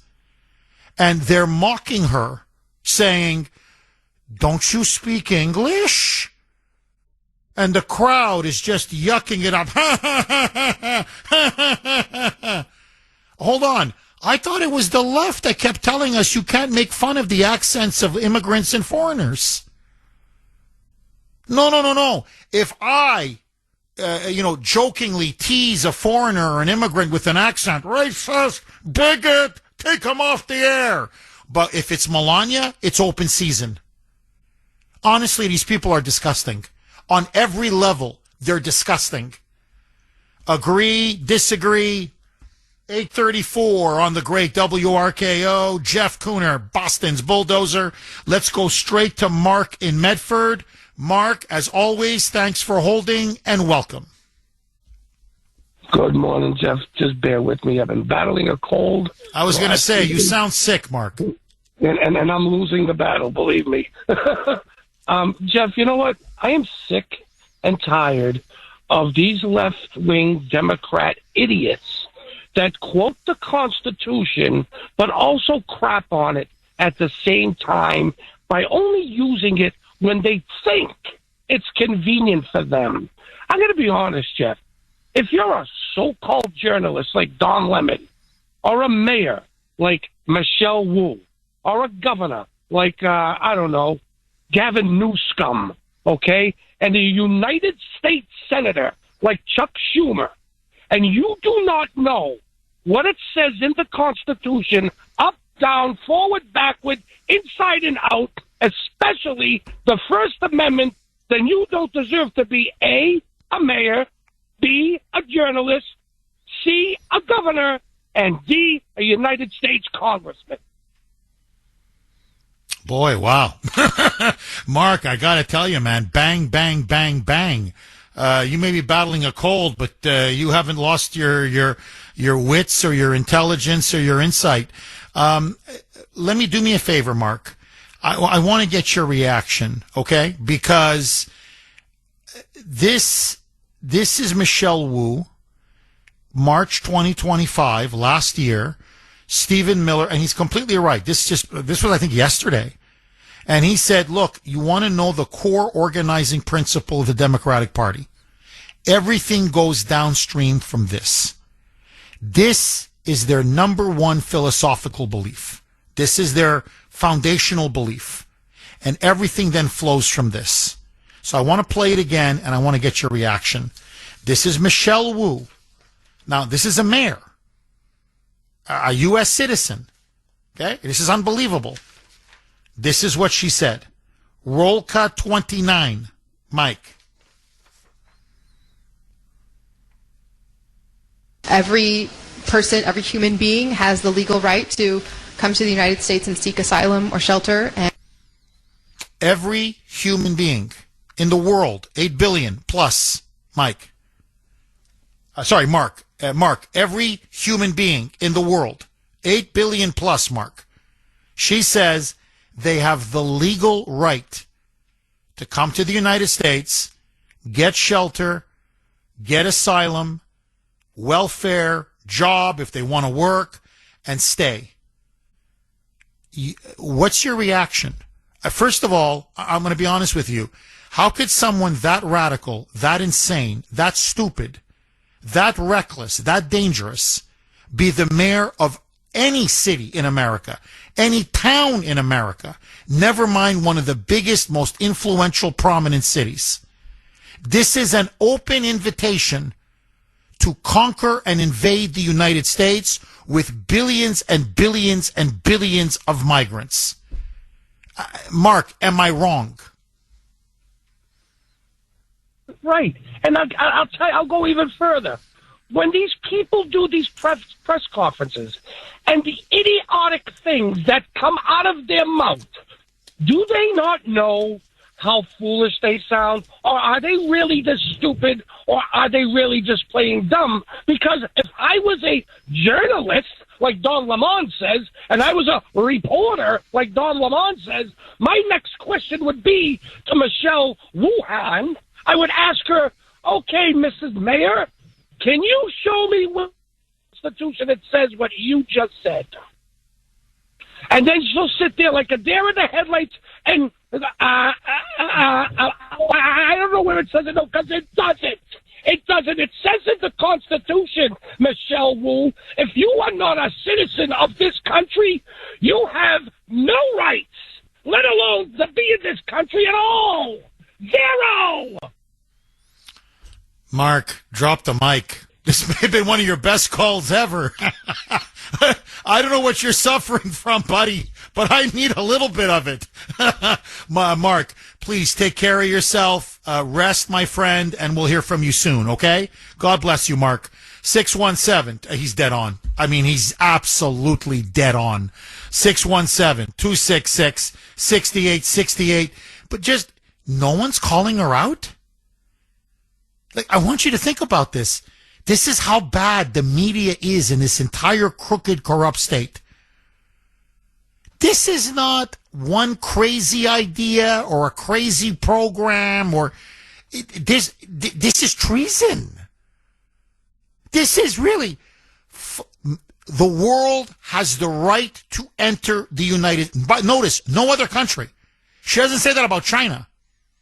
Have you noticed that? She doesn't say that about Taiwan, where her parents are from. Notice, the whole world doesn't have the right to go to Taiwan or China or India or Brazil or Saudi Arabia or any Muslim country. Notice that. No, no, no, no, no. It's only the United States. Now, I'm sorry, there's only one conclusion. There's only one conclusion. They want to destroy us. And why? Like, just objectively. Her parents immigrated from Taiwan. She's the child of immigrants. She lives infinitely better here than she could dream of in Taiwan. Her parents are ethnically Chinese. They're from Taiwan, but they're ethnically Chinese. So even if her allegiance then is to the motherland, to China, okay? You think you live better in China than you do here? Freer, more prosperous, more civilized? or any other country in the world? You think a no-talent hack like Billie Eilish in any other country could have a $14 million mansion in one of the swankiest parts of California with one of the most stunning views in the world, with servants waiting on her hand and foot, with the freedom to say the stupidest, most treasonous things imaginable? Yet you want to destroy us? Our land is stolen. Our country is illegitimate. But every other country is not stolen not on stolen land. They're all legitimate except ours. It's a pathological self-hatred that only comes from brainwashing and indoctrination. It's what people are calling the woke mind virus. It's like a virus, a woke virus, and it takes over your mind. And you hate yourself, you hate your country, you hate your ancestors, you hate your heritage, you hate your history. Okay, Trump now is going to go scorched earth. Listen now to this. And it's about time. Honestly, it's about time. So, as you know, Trevor Noah, who to me is a no-talent comedian, but let that go, made some really disgusting, frankly defamatory, quote-unquote jokes yesterday. He called Trump a pedophile as a joke, said that he went to Epstein Island as a joke. Here is what Trump wrote on Truth Social. Basically now he's going to end Trevor Noah's career, and he's threatening to sue the pants off of him. Here's what, I'm not going to read all of it. I'm just going to read, because it's a long Truth Social, but I'll read the main parts. The Grammy Awards, this is what Trump wrote last night. The Grammy Awards are the worst, in caps. Virtually unwatchable. CBS is lucky not to have this garbage litter their airwaves any longer. The host, Trevor Noah, whoever he may be, is almost as bad as Jimmy Kimmel at the low ratings Academy Awards. Noah said incorrectly about me that I spent time on Epstein Island. Wrong. I have never been to Epstein Island, nor anywhere close. And until tonight's false and defamatory statement, have never been accused of being there, not even by the fake news media. Noah, a total loser, better get his facts straight and get them straight fast. It looks like I'll be sending my lawyers to sue this poor, pathetic, talentless dope of an MC, and suing him for plenty, and he's got like a $, plenty of cash. Ask little George Slopadopoulos and others how that all worked out. Also ask CBS. Get ready, Noah. I'm going to have some fun with you. President Donald J. Trump. Oh, he's looking at tens of millions. I mean, this is gonna, oh man, he's gonna clean them out. I mean, he's gonna, you know, as they say, take him to the cleaners. He's gonna take Noah to the cleaners. 617-266-6868. Richard in New Hampshire. Thanks for holding, Richard, and welcome. Hey, Jeff. How's it going? Good, good. How are you, Richard? Not too bad. Listen, I just want to amplify what you're saying about how we need to organize. These people out there that were in that church, you know, I mean, this is what did OJ in, is that somebody busting in on somebody and not allowing somebody to leave or making them feel that they weren't able to move from point A to point B. I mean, that's in essence unlawful imprisonment or even some sort of kidnapping type scenario. Hey, it's false imprisonment. No, you're dead on, Richard. Literally, right. That's the definition of, you know, what they say in the law, quote unquote, is false imprisonment. You're on a roll. Keep going, my friend. To go find a lawyer, all right, And, that father's sitting there holding his daughter who's crying while these maniacs are doing whatever they're doing. That's Exhibit A, all right? And they need to sue, and they need to, through discovery, find out if there's greater organization between, the street animals that came in there and did this thing, and go right up the chain, all right? And we need to start doing that. And, because these people are operating basically out of like Rules for Radicals by Saul Alinsky. Okay. And, we're responding to it in a way that they say something and you think it's a logical argument and you want to refute it. And it's not important what they're saying. They're just disrupting. They're trying to get a reaction. They're trying to make people afraid so that they, will stop resisting, but they need to turn around, stop pushing back. Okay, and we can't just wait for the president to turn around and sue somebody. But why can't we have lawyers? Why can't we have other people that will turn around and provide the legal framework to go in and, push these people back, inconvenience them by having to go to court and maybe even have to be divested of money or lose their freedom for even if it's for a little bit of time while they have to go in court and argue and post bail and things like that. So that's pretty much where. Oh, you're dead on. No, Richard, look, and it's going to start to happen. You're already seeing it. There's now a reaction to everything that's happening because look, Maine's governor now has followed Massachusetts. Maine is now a sanctuary state, officially a sanctuary state.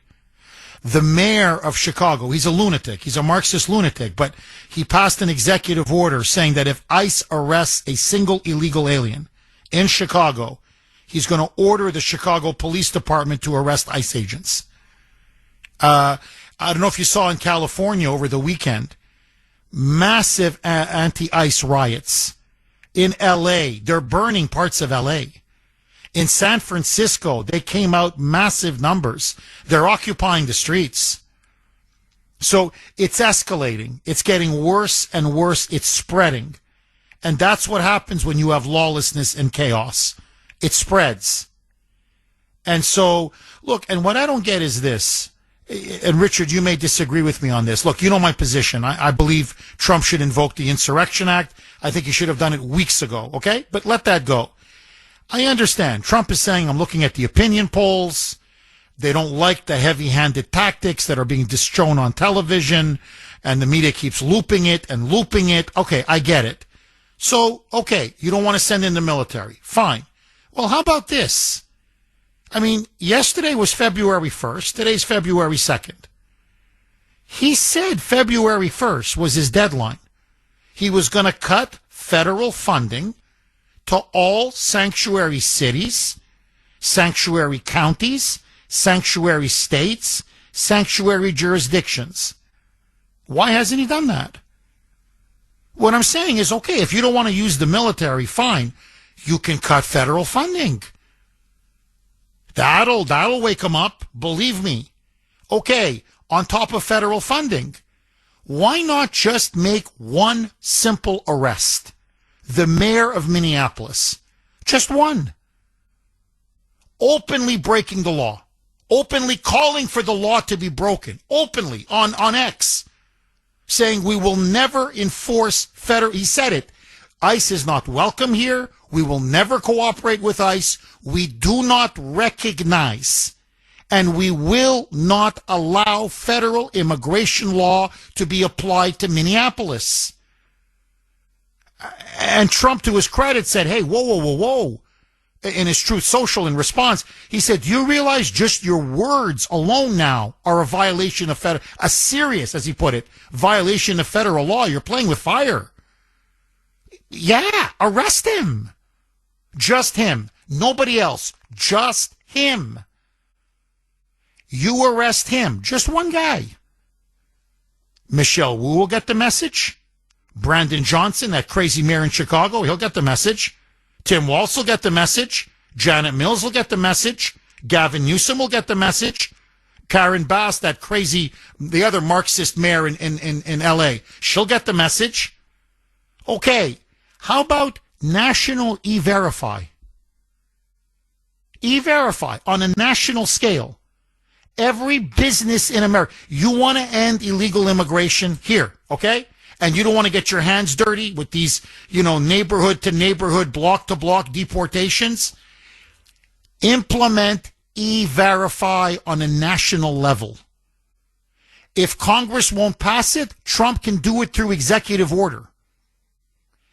Every business must implement E-Verify. And E-Verify automatically compels every business to look at their employees' immigration background, their immigration status, and if they're here illegally, they must cut them loose, fire them, or else they're going to face massive fines.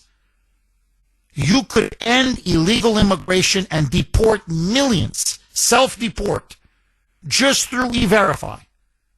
So you don't have the bad images on TV. You don't have the confrontations between these paid activists and these agitators and ICE agents and federal agents. What I'm saying is we have the power. We have all the levers of power that we need. But, as Hillary in Maryland said, say what you want about the Democrats. When they have power, they use it to punish their opponents and to reward their friends. We're not punishing our opponents. And I'm not saying you go after them for political reasons. They're breaking the law. They're criminals. So cut off federal funding to any sanctuary jurisdiction. Impose national E-Verify. That means you cut off all of the jobs to these illegals. You cut off the federal funding. They can't get the welfare. And you've got them by the tonsils. And then make a couple of high-profile arrests. This insurrection is over. You cut them off at the knees. It's done. And you don't have to invoke, if you're afraid of invoking the Insurrection Act, you don't have to invoke the Insurrection Act. But, power is useless if you don't use it. And right now, I love the guy. But it reminds me a lot of the George Floyd Summer of Love riots of 2020, where we kept saying over and over again, Mr. President, federalize the National Guard. You've got to bring in the National Guard. This thing is spreading to city after city, state after state. And he stood by and he allowed the rioting to go on. And I believe it was a major reason why the Democrats were able to steal the election. And I'm looking at the same thing and I'm like, we got midterms 8 months away. What is it? 9 months away, whatever it is. We've got midterms. We're going to get destroyed. Last point, I want to go back to you, Richard. There was a special election in Texas. Okay, it's for a state Senate seat. So it's a state seat. Okay, not for the actual U.S. Senate. But it was a state Senate seat. Deep red. Republican stronghold. For decades. Okay, you don't get redder than this. Trump won this district 17 percentage points. 17. The Democrats just won it. They flipped it. And the Republican that lost, and he was a good candidate, lost by 14 points. It was a 31-point swing. It went from deep red to deep blue. Trump won by 17. The Republican lost by 14. And, independents showed up. Democrats voted. You know who didn't show up? Republicans. They all stayed home. They all stayed home. Because they're starting to lose faith. They're getting demoralized. And that's why I'm urging the president, please, for God's sake, you've got to focus at home. You've got to bury this insurrection. You've got to crush it. And you've got to get the economy booming again and get cost of living down. Because our people are staying home. And if our people stay home in November, let me tell you what they're going to do. They've already said it. Kristi Noem is getting impeached. Our guys would never touch Mayorkas, if you remember. They're going to impeach Kristi Noem right out of the gate. And then they're going to go after Trump. They're abolishing ICE. They're going to defund ICE. You're not going to get a single deportation. And then they're going to impeach Trump over and over and over and defund everything they can. The Trump presidency will be dead in the water. It's going to be 2 years of investigations and impeachments. It's going to be all-out political war. So you got to move, man. Like, what are you waiting for? For God's sake, move. Okay, you don't want to do the Insurrection Act. Fine. Cut the federal funding. Go with National E-Verify. Arrest the mayor. Get that guy Fry. Do the world a favor. You got to move. Am I wrong? Richard, final word to you. You're not wrong. You're probably 100% right. But I'm going to just reiterate what you said about Anna Paulina Luna. The Republican Party is not, the establishment party is not backing President Trump. And they want to see him fail, and they don't mind going into opposition for a number of years if it means that, the Make America Great movement is destroyed. All right, so it's as simple as that. All right, he's not going to be able to implement the things that he needs to implement. He has a limited time to actually do something because they're telling you exactly what they're going to do. All right, so come this fall, if they get the House, and they have the Senate, then it's either going to be everything's going to be paralyzed, and that'll be the end of the MAGA movement.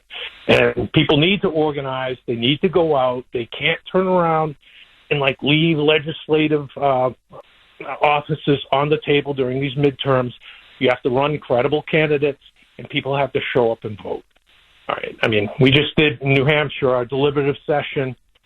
Everyone complains about taxes, and no one came out, turn around and reduce any of these budgets in town by $1. All right. They're all going to complain when their taxes go up, and it's like, you weren't there when people needed you to be there. And that's the story of the Republican Party. Richard, no truer words were ever spoken. That's the story of the Republican Party. And I think in the end, this is our fundamental weakness. For all of our strengths, and we have many strengths, the Democrats fight, we don't.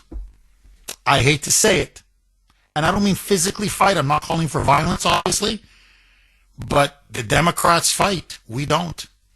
They just don't give up. They're relentless. And we just wait and sit on our hands and wait. Well, the time for waiting is over. Richard, thank you very much for that call. Very good call. 617-266-6868. Okay, Maestro Mike, who do you want me to go to next?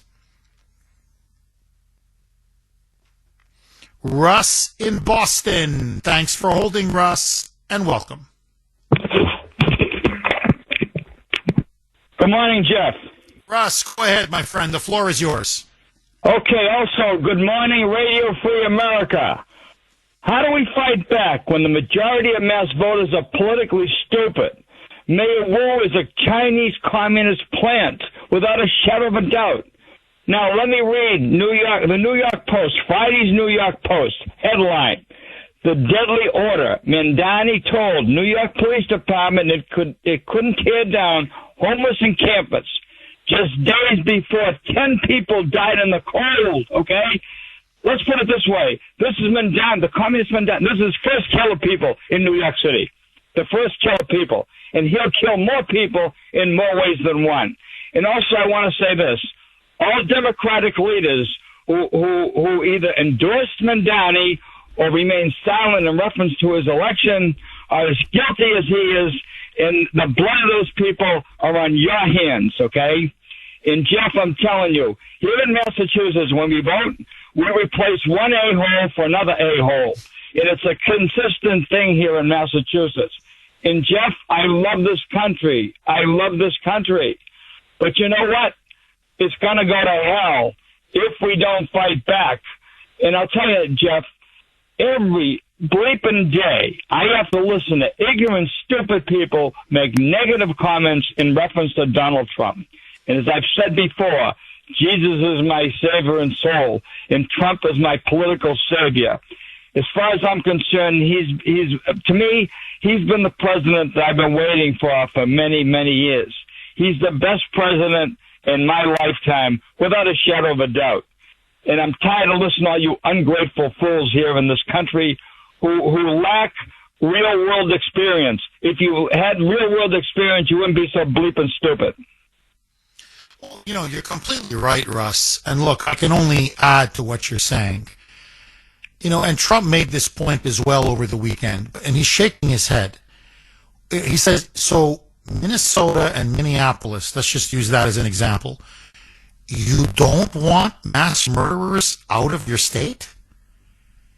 You don't want us to deport and get rid of convicted pedophiles, child rapists, gangbangers, Trenda Aragua, drug and sex traffickers?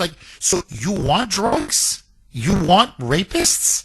You want violent criminals on your streets?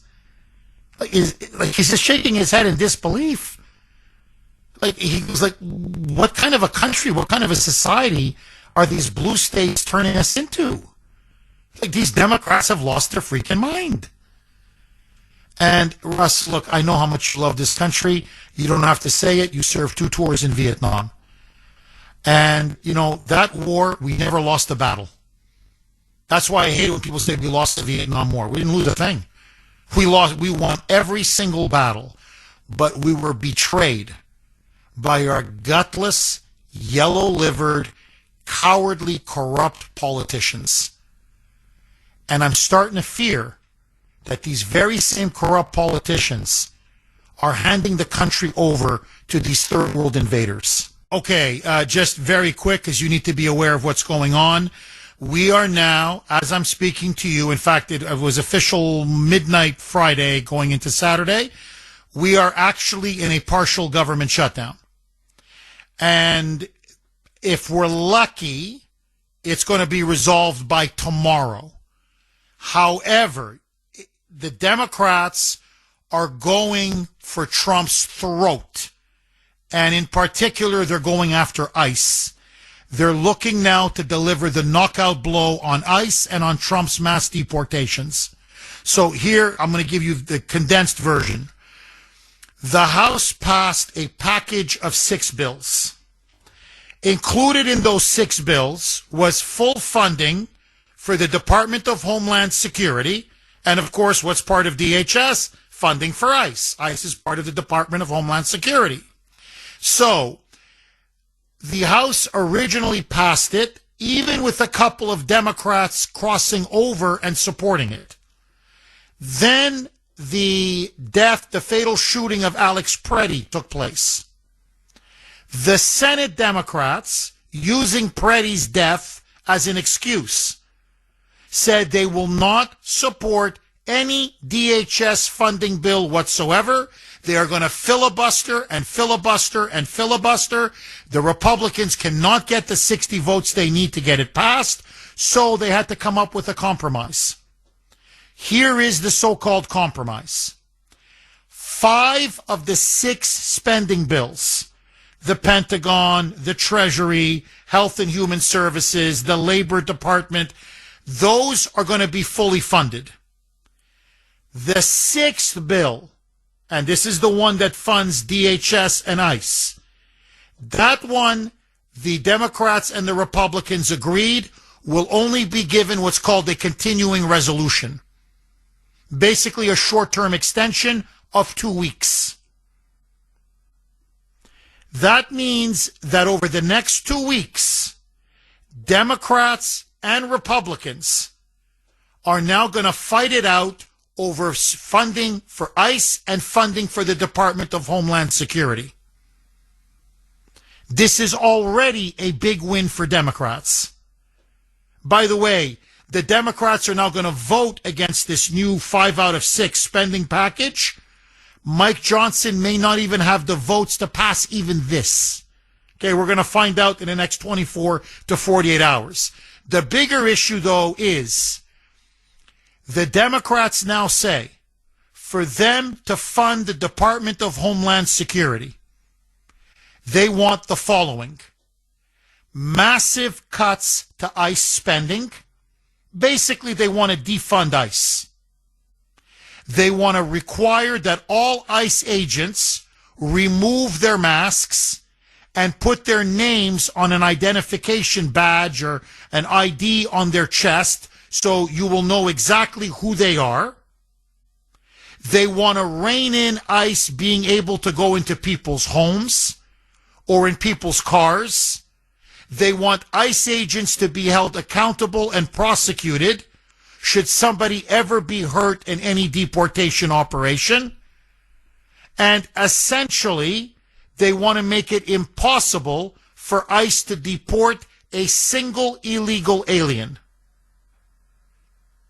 They want to tie the hands of ICE and essentially neuter ICE and end Trump's policy of mass deportation. They'll say, fine, we'll give you a criminal here, a murderer there, a rapist here, but if you think you're going to be deporting people by the thousands, never mind by the millions, you've got another thing coming. And Schumer now says he's drawing a red line. Hakeem Jeffries is now saying he's drawing a red line. And you're going to see now the mother of all battles over the funding now for ICE and DHS. Listen now to Chuck U. Schumer. Roll cut 30. Mike. This weekend, Senate Democrats joined the American people in demanding real change when it comes to ICE and its behavior. On Saturday night, I announced we would not provide the votes to proceed to government funding and to the government funding bill if the DHS funding bill was included. Some may have thought we were not serious, that this was mere theater and business could proceed as usual.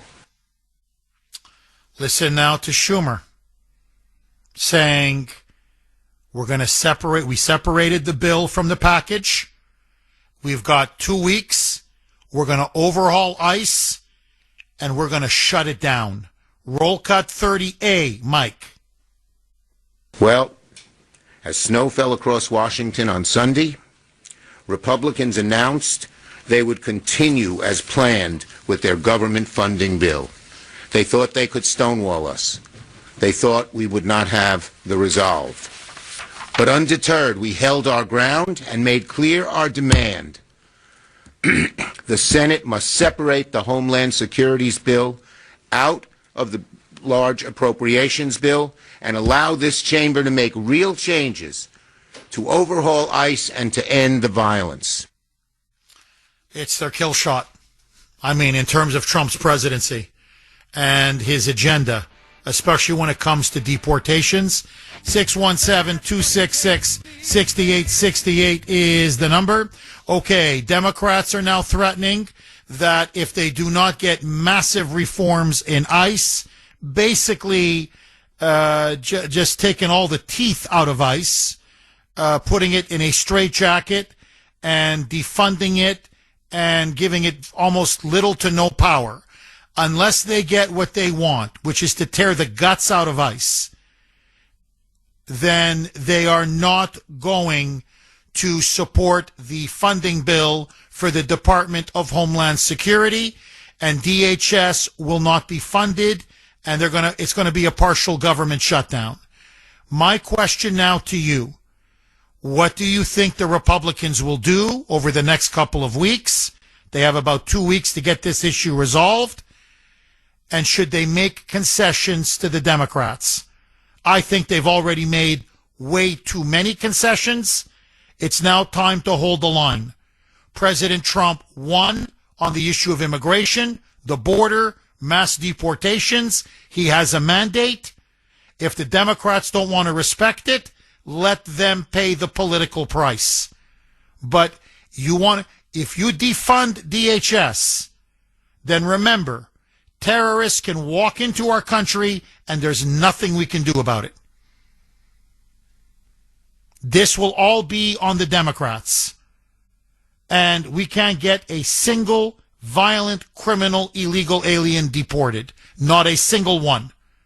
If this is the hill the Democrats want to die on, my advice to the Republicans, let them die on that hill. It's their funeral, baby.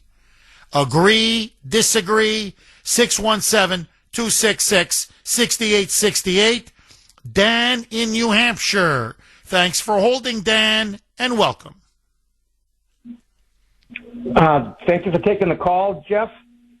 My pleasure, Dan. Their demise is our demise. If they don't succeed in the transformation of America and establishing a new voter base to basically put them into power for decades, then they've lost. If we allow them to get leverage over Trump, basically geld or denut Trump and the ICE agents who are doing, what we wanted them to do. We don't want illegal aliens. We don't want to pay for illegal aliens. We don't want them in here illegally. We don't want all that. But unfortunately, we don't have the mindset of the liberals. They have a mindset, hate, hate, hate. And if you don't hate, you don't love your country. And I'm going to tell you, Jeff, and you know as well as I, the night when Trump was ready to be elected.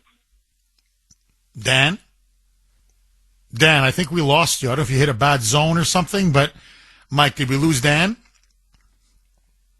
Okay. Dan, please call back and we'll try to put you on as soon as possible. There's something wrong with the connection. 617-266-6868. Okay, I want you to listen now. This is House Speaker Mike Johnson. The Dems now say one of their key demands, non-negotiable as far as they're concerned, is they want ICE agents to remove their masks and have their full names on their uniforms. Johnson is saying we cannot acquiesce to that because the anti-ICE left has been doxing ICE agents, i.e. disclosing their names and identities.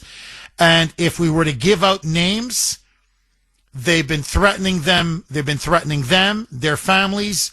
It would be tantamount to putting ICE agents on a kill list. Roll cut 19, Mike. Well, there's some Democrats who don't sound like they're going to move at all. They're talking about violations of constitutional rights, people being disappeared, saying that ICE is not operating within the law. They don't sound like they're going to be ready to cave on some of these things. Like they want masks off of these ICE agents. They want them wearing ID that tells exactly who they are. I mean, are those the kinds of things that you think any of your members are going to cave on? Well, those two things are conditions that would create further danger. I mean, Tom Homan told Leader Schumer himself, I was part of the conversation in the Oval Office a few days ago, is that that's one of the demands that I'm not going to be able to implement. I have to protect my officers. And when you have people doxing them and targeting them, of course we don't want their personal identification out there on the streets. And so we've got to work through this in a meaningful way, in a thoughtful way that comports with common sense. We need to turn down the volume, decrease the danger. I mean, he's right. Look, everything that Mike Johnson says is right in this clip. And in general, when you hear him talk, you go, common sense, smart. Yeah, he's right. But where's the passion? Where's the fight? Where are, the expression showing your teeth? Show your teeth. Like, tell these guys, the answer is no. And you want to shut it down? Shut it down. It's going to be on you. Now, just very quick, we got Dan back in New Hampshire, so I want to get back to him. Look, I'm telling you, you might as well just put a bounty on the heads of every single ICE agent. If you unmask them, that they can see their faces, and then have their names on their ID, on their uniforms? With the way the rabid left is saying we got to target them, assassinate them, kill them, go after them in their homes? The threatening phone calls that already ICE agents are getting? As someone put it, it's like putting them on a kill list. You think ICE agents, hey, look, if I'm an ICE agent and they tell me, no, Kuhner, you got to take off your mask. You got to have your full name, Jeffrey Kuhner, on your uniform. I'm like, guys, just put a bullet in my head. Like, you don't pay me enough. Because I'm telling you, you give people the opportunity to take my picture with my name, they're going to track me down in my home. And they're going to come after me, my wife, and my children. And the Democrats know this. They know this is to break the morale of ICE officers, to force many of them to simply resign or to be much less aggressive. Say, hey, look, we're not going to touch anybody. We're not going to go in any neighborhood that has protesters or activists out there because, hey, they're going to take our pictures, they'll have our faces, they'll have our names, and they'll come after us in the dead of night. This is blackmail. This is open blackmail. So, no, they can't cave on this. There's frankly many things they can't cave on. So, my question to you, in this funding bill fight and this partial government shutdown, how much should the Republicans compromise, if anything? 617-266-6868. Let's go right back to Dan in New Hampshire. Dan, I'm happy we got the connection back. Dan, I got to ask you, one of the Democrats' core demands is that ICE agents should remove their masks and should have their names and ID on their uniforms. Good idea? Bad idea? Do you support it, Dan? What say you? Absolutely not. That's like asking Black Lives Matter and Antifa to put name badges and take off their mask. Except in this particular case, ICE is our momentum. ICE is our leverage to toss these illegitimate invaders out of our country that we don't want. Like you said, they're drug addicts, they're murderers, they're dealing with children. I mean, it's terrible, Jeff. But the most important point that I'd like to make is that conservatives and people like us, we have love, compassion, and God. They have hatred. And let me tell you something. Hatred needs a lot of energy. And they have it. They have it in the establishment. They have it in the schools. They have it in Hollywood. They have it in the politics in Washington. And mostly, and most importantly, they have it in the media. And you can see to vote for Trump because, of course, I love the guy. But I also was scared to death and in fear because I could see what was happening in this country, and fear motivated me. It was, I mean, of course, I love this country, but it was the fear of losing it that really motivated me. And this is the problem. We don't have the fear of loss. And let me tell you something. We are going to lose the midterms. Trump is going to get everything that you said. He's going to be impeached. People like us could end up in jail. I mean, their cabinet, they could all go and go into court and be tortured. So the bottom line is we need to have a fear of what's going on, and we need to label them as they've labeled us fascist, racist. No, look, Dan, brilliant. Honestly, you summed it up brilliantly. You know, in war, but not just military war, political war, culture war, ideological war, initiative is half the battle. Who has the initiative? In other words, who's on offense? Who's on the offensive? And I hate to say it, but right now, incredibly, the Democrats, the radical left, they're now on the offensive.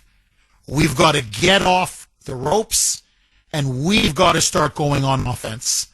Because it's now or never, baby. 617-266-6868. Agree, disagree. Debbie in Boston. Thanks for holding, Debbie, and welcome. Good morning, Jeff. Hi, Debbie. I'd like to say a couple things. First of all, I'd like to add to Dan's comment. I don't believe it's hatred for Trump. I do believe that, but I believe it's basically love of power and money. I mean, when are they going to put these people to court and then in jail? Omar she's tripled her salary. The fraud that's going on in these states, they're making millions of dollars. This is what's their driving force, is their loss of power and money. That to me is their biggest raison d'etre. Not so much the hate. Yeah. Oh, you're completely right. No, they're using the hate to protect their power and theft. And, Debbie, I wish she had only, tripled her salary. She makes about, salary-wise, $200,000 a year. That's what a member of Congress makes, give or take. We're not talking $600,000. It's over $30 million that she unexplained wealth in 1 year. Then they found out she's got some kind of a winery with her husband, which is worth apparently another $5 million. But the problem is, it's not registered. There's no license. There's no physical building. It's never churned out or produced a single bottle of wine. In other words, it's an empty shell company.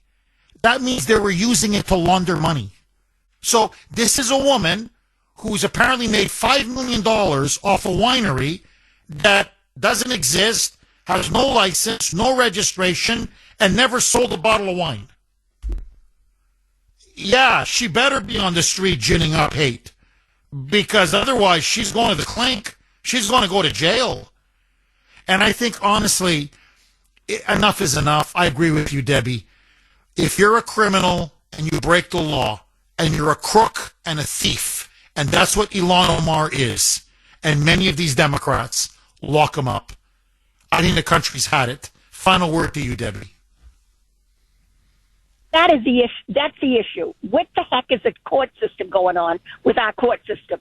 Why, if it was a Republican, I mean, how many wonderful Republicans went to jail for hardly any reason at all, and now now that we have power, why aren't we putting all these people to court and then to jail? I don't understand it. I'm so frustrated. Debbie, that's why Republicans are staying home. In a nutshell, what you just said to me now, in that special election in Texas for that state Senate seat, that's why so many Republicans said, why? Why should I vote? Why? And they just stayed home. And this stronghold, this was a red district. Okay, I mean, a Republican MAGA stronghold. Trump won by 17 points. And the Republican lost by 14. 31-point swing. Because practically all Republicans said, why? Look, if we're going to give you power and you're not going to use it for good, for what we elected you to do, what's the point? And so I'm hoping, ding, ding, ding, ding, ding, ding, this starts ringing alarm bells. Because if things don't turn around, it's going to be a bloodbath in November. I don't want it to be a bloodbath. And that's why, I feel like Paul Revere. The communists are coming. The communists are coming. Debbie, thank you so much for that call. Ron in Braintree, thanks for holding, Ron, and welcome. Thanks for taking my call. My pleasure, Ron. I want to talk about what everybody's complaining about. It's the propaganda that we've been spoon-fed for 14 years because our legislators defanged the Smith-Mundt Act, and Barrio signed it into law 14 years ago, and Trump needs to pound the table and tell everybody. The reason why I call it fake news is because of that. They don't have to tell you the truth. If he sues and gets $5 million from Staphylococcus and $25 million from CBS, guess what? Leslie's still worthless and still has a job. Staphylococcus still has a job. The propaganda is mounted by 10. He needs to tell the American people that. And he also needs to tell the American people, I need your help. I need you to vote for America First Republicans. He doesn't do that. He needs to do that. And the last thing, he should have talked about affordability. New York Post came out with an article 6 weeks ago that said 40% of all apartments in New York City are occupied by illegals. They're being subsidized. Your rents and your houses are being subsidized. Oh, you're dead on. By the way, the garbage, no exaggeration, like literally, the garbage is piling up in New York City.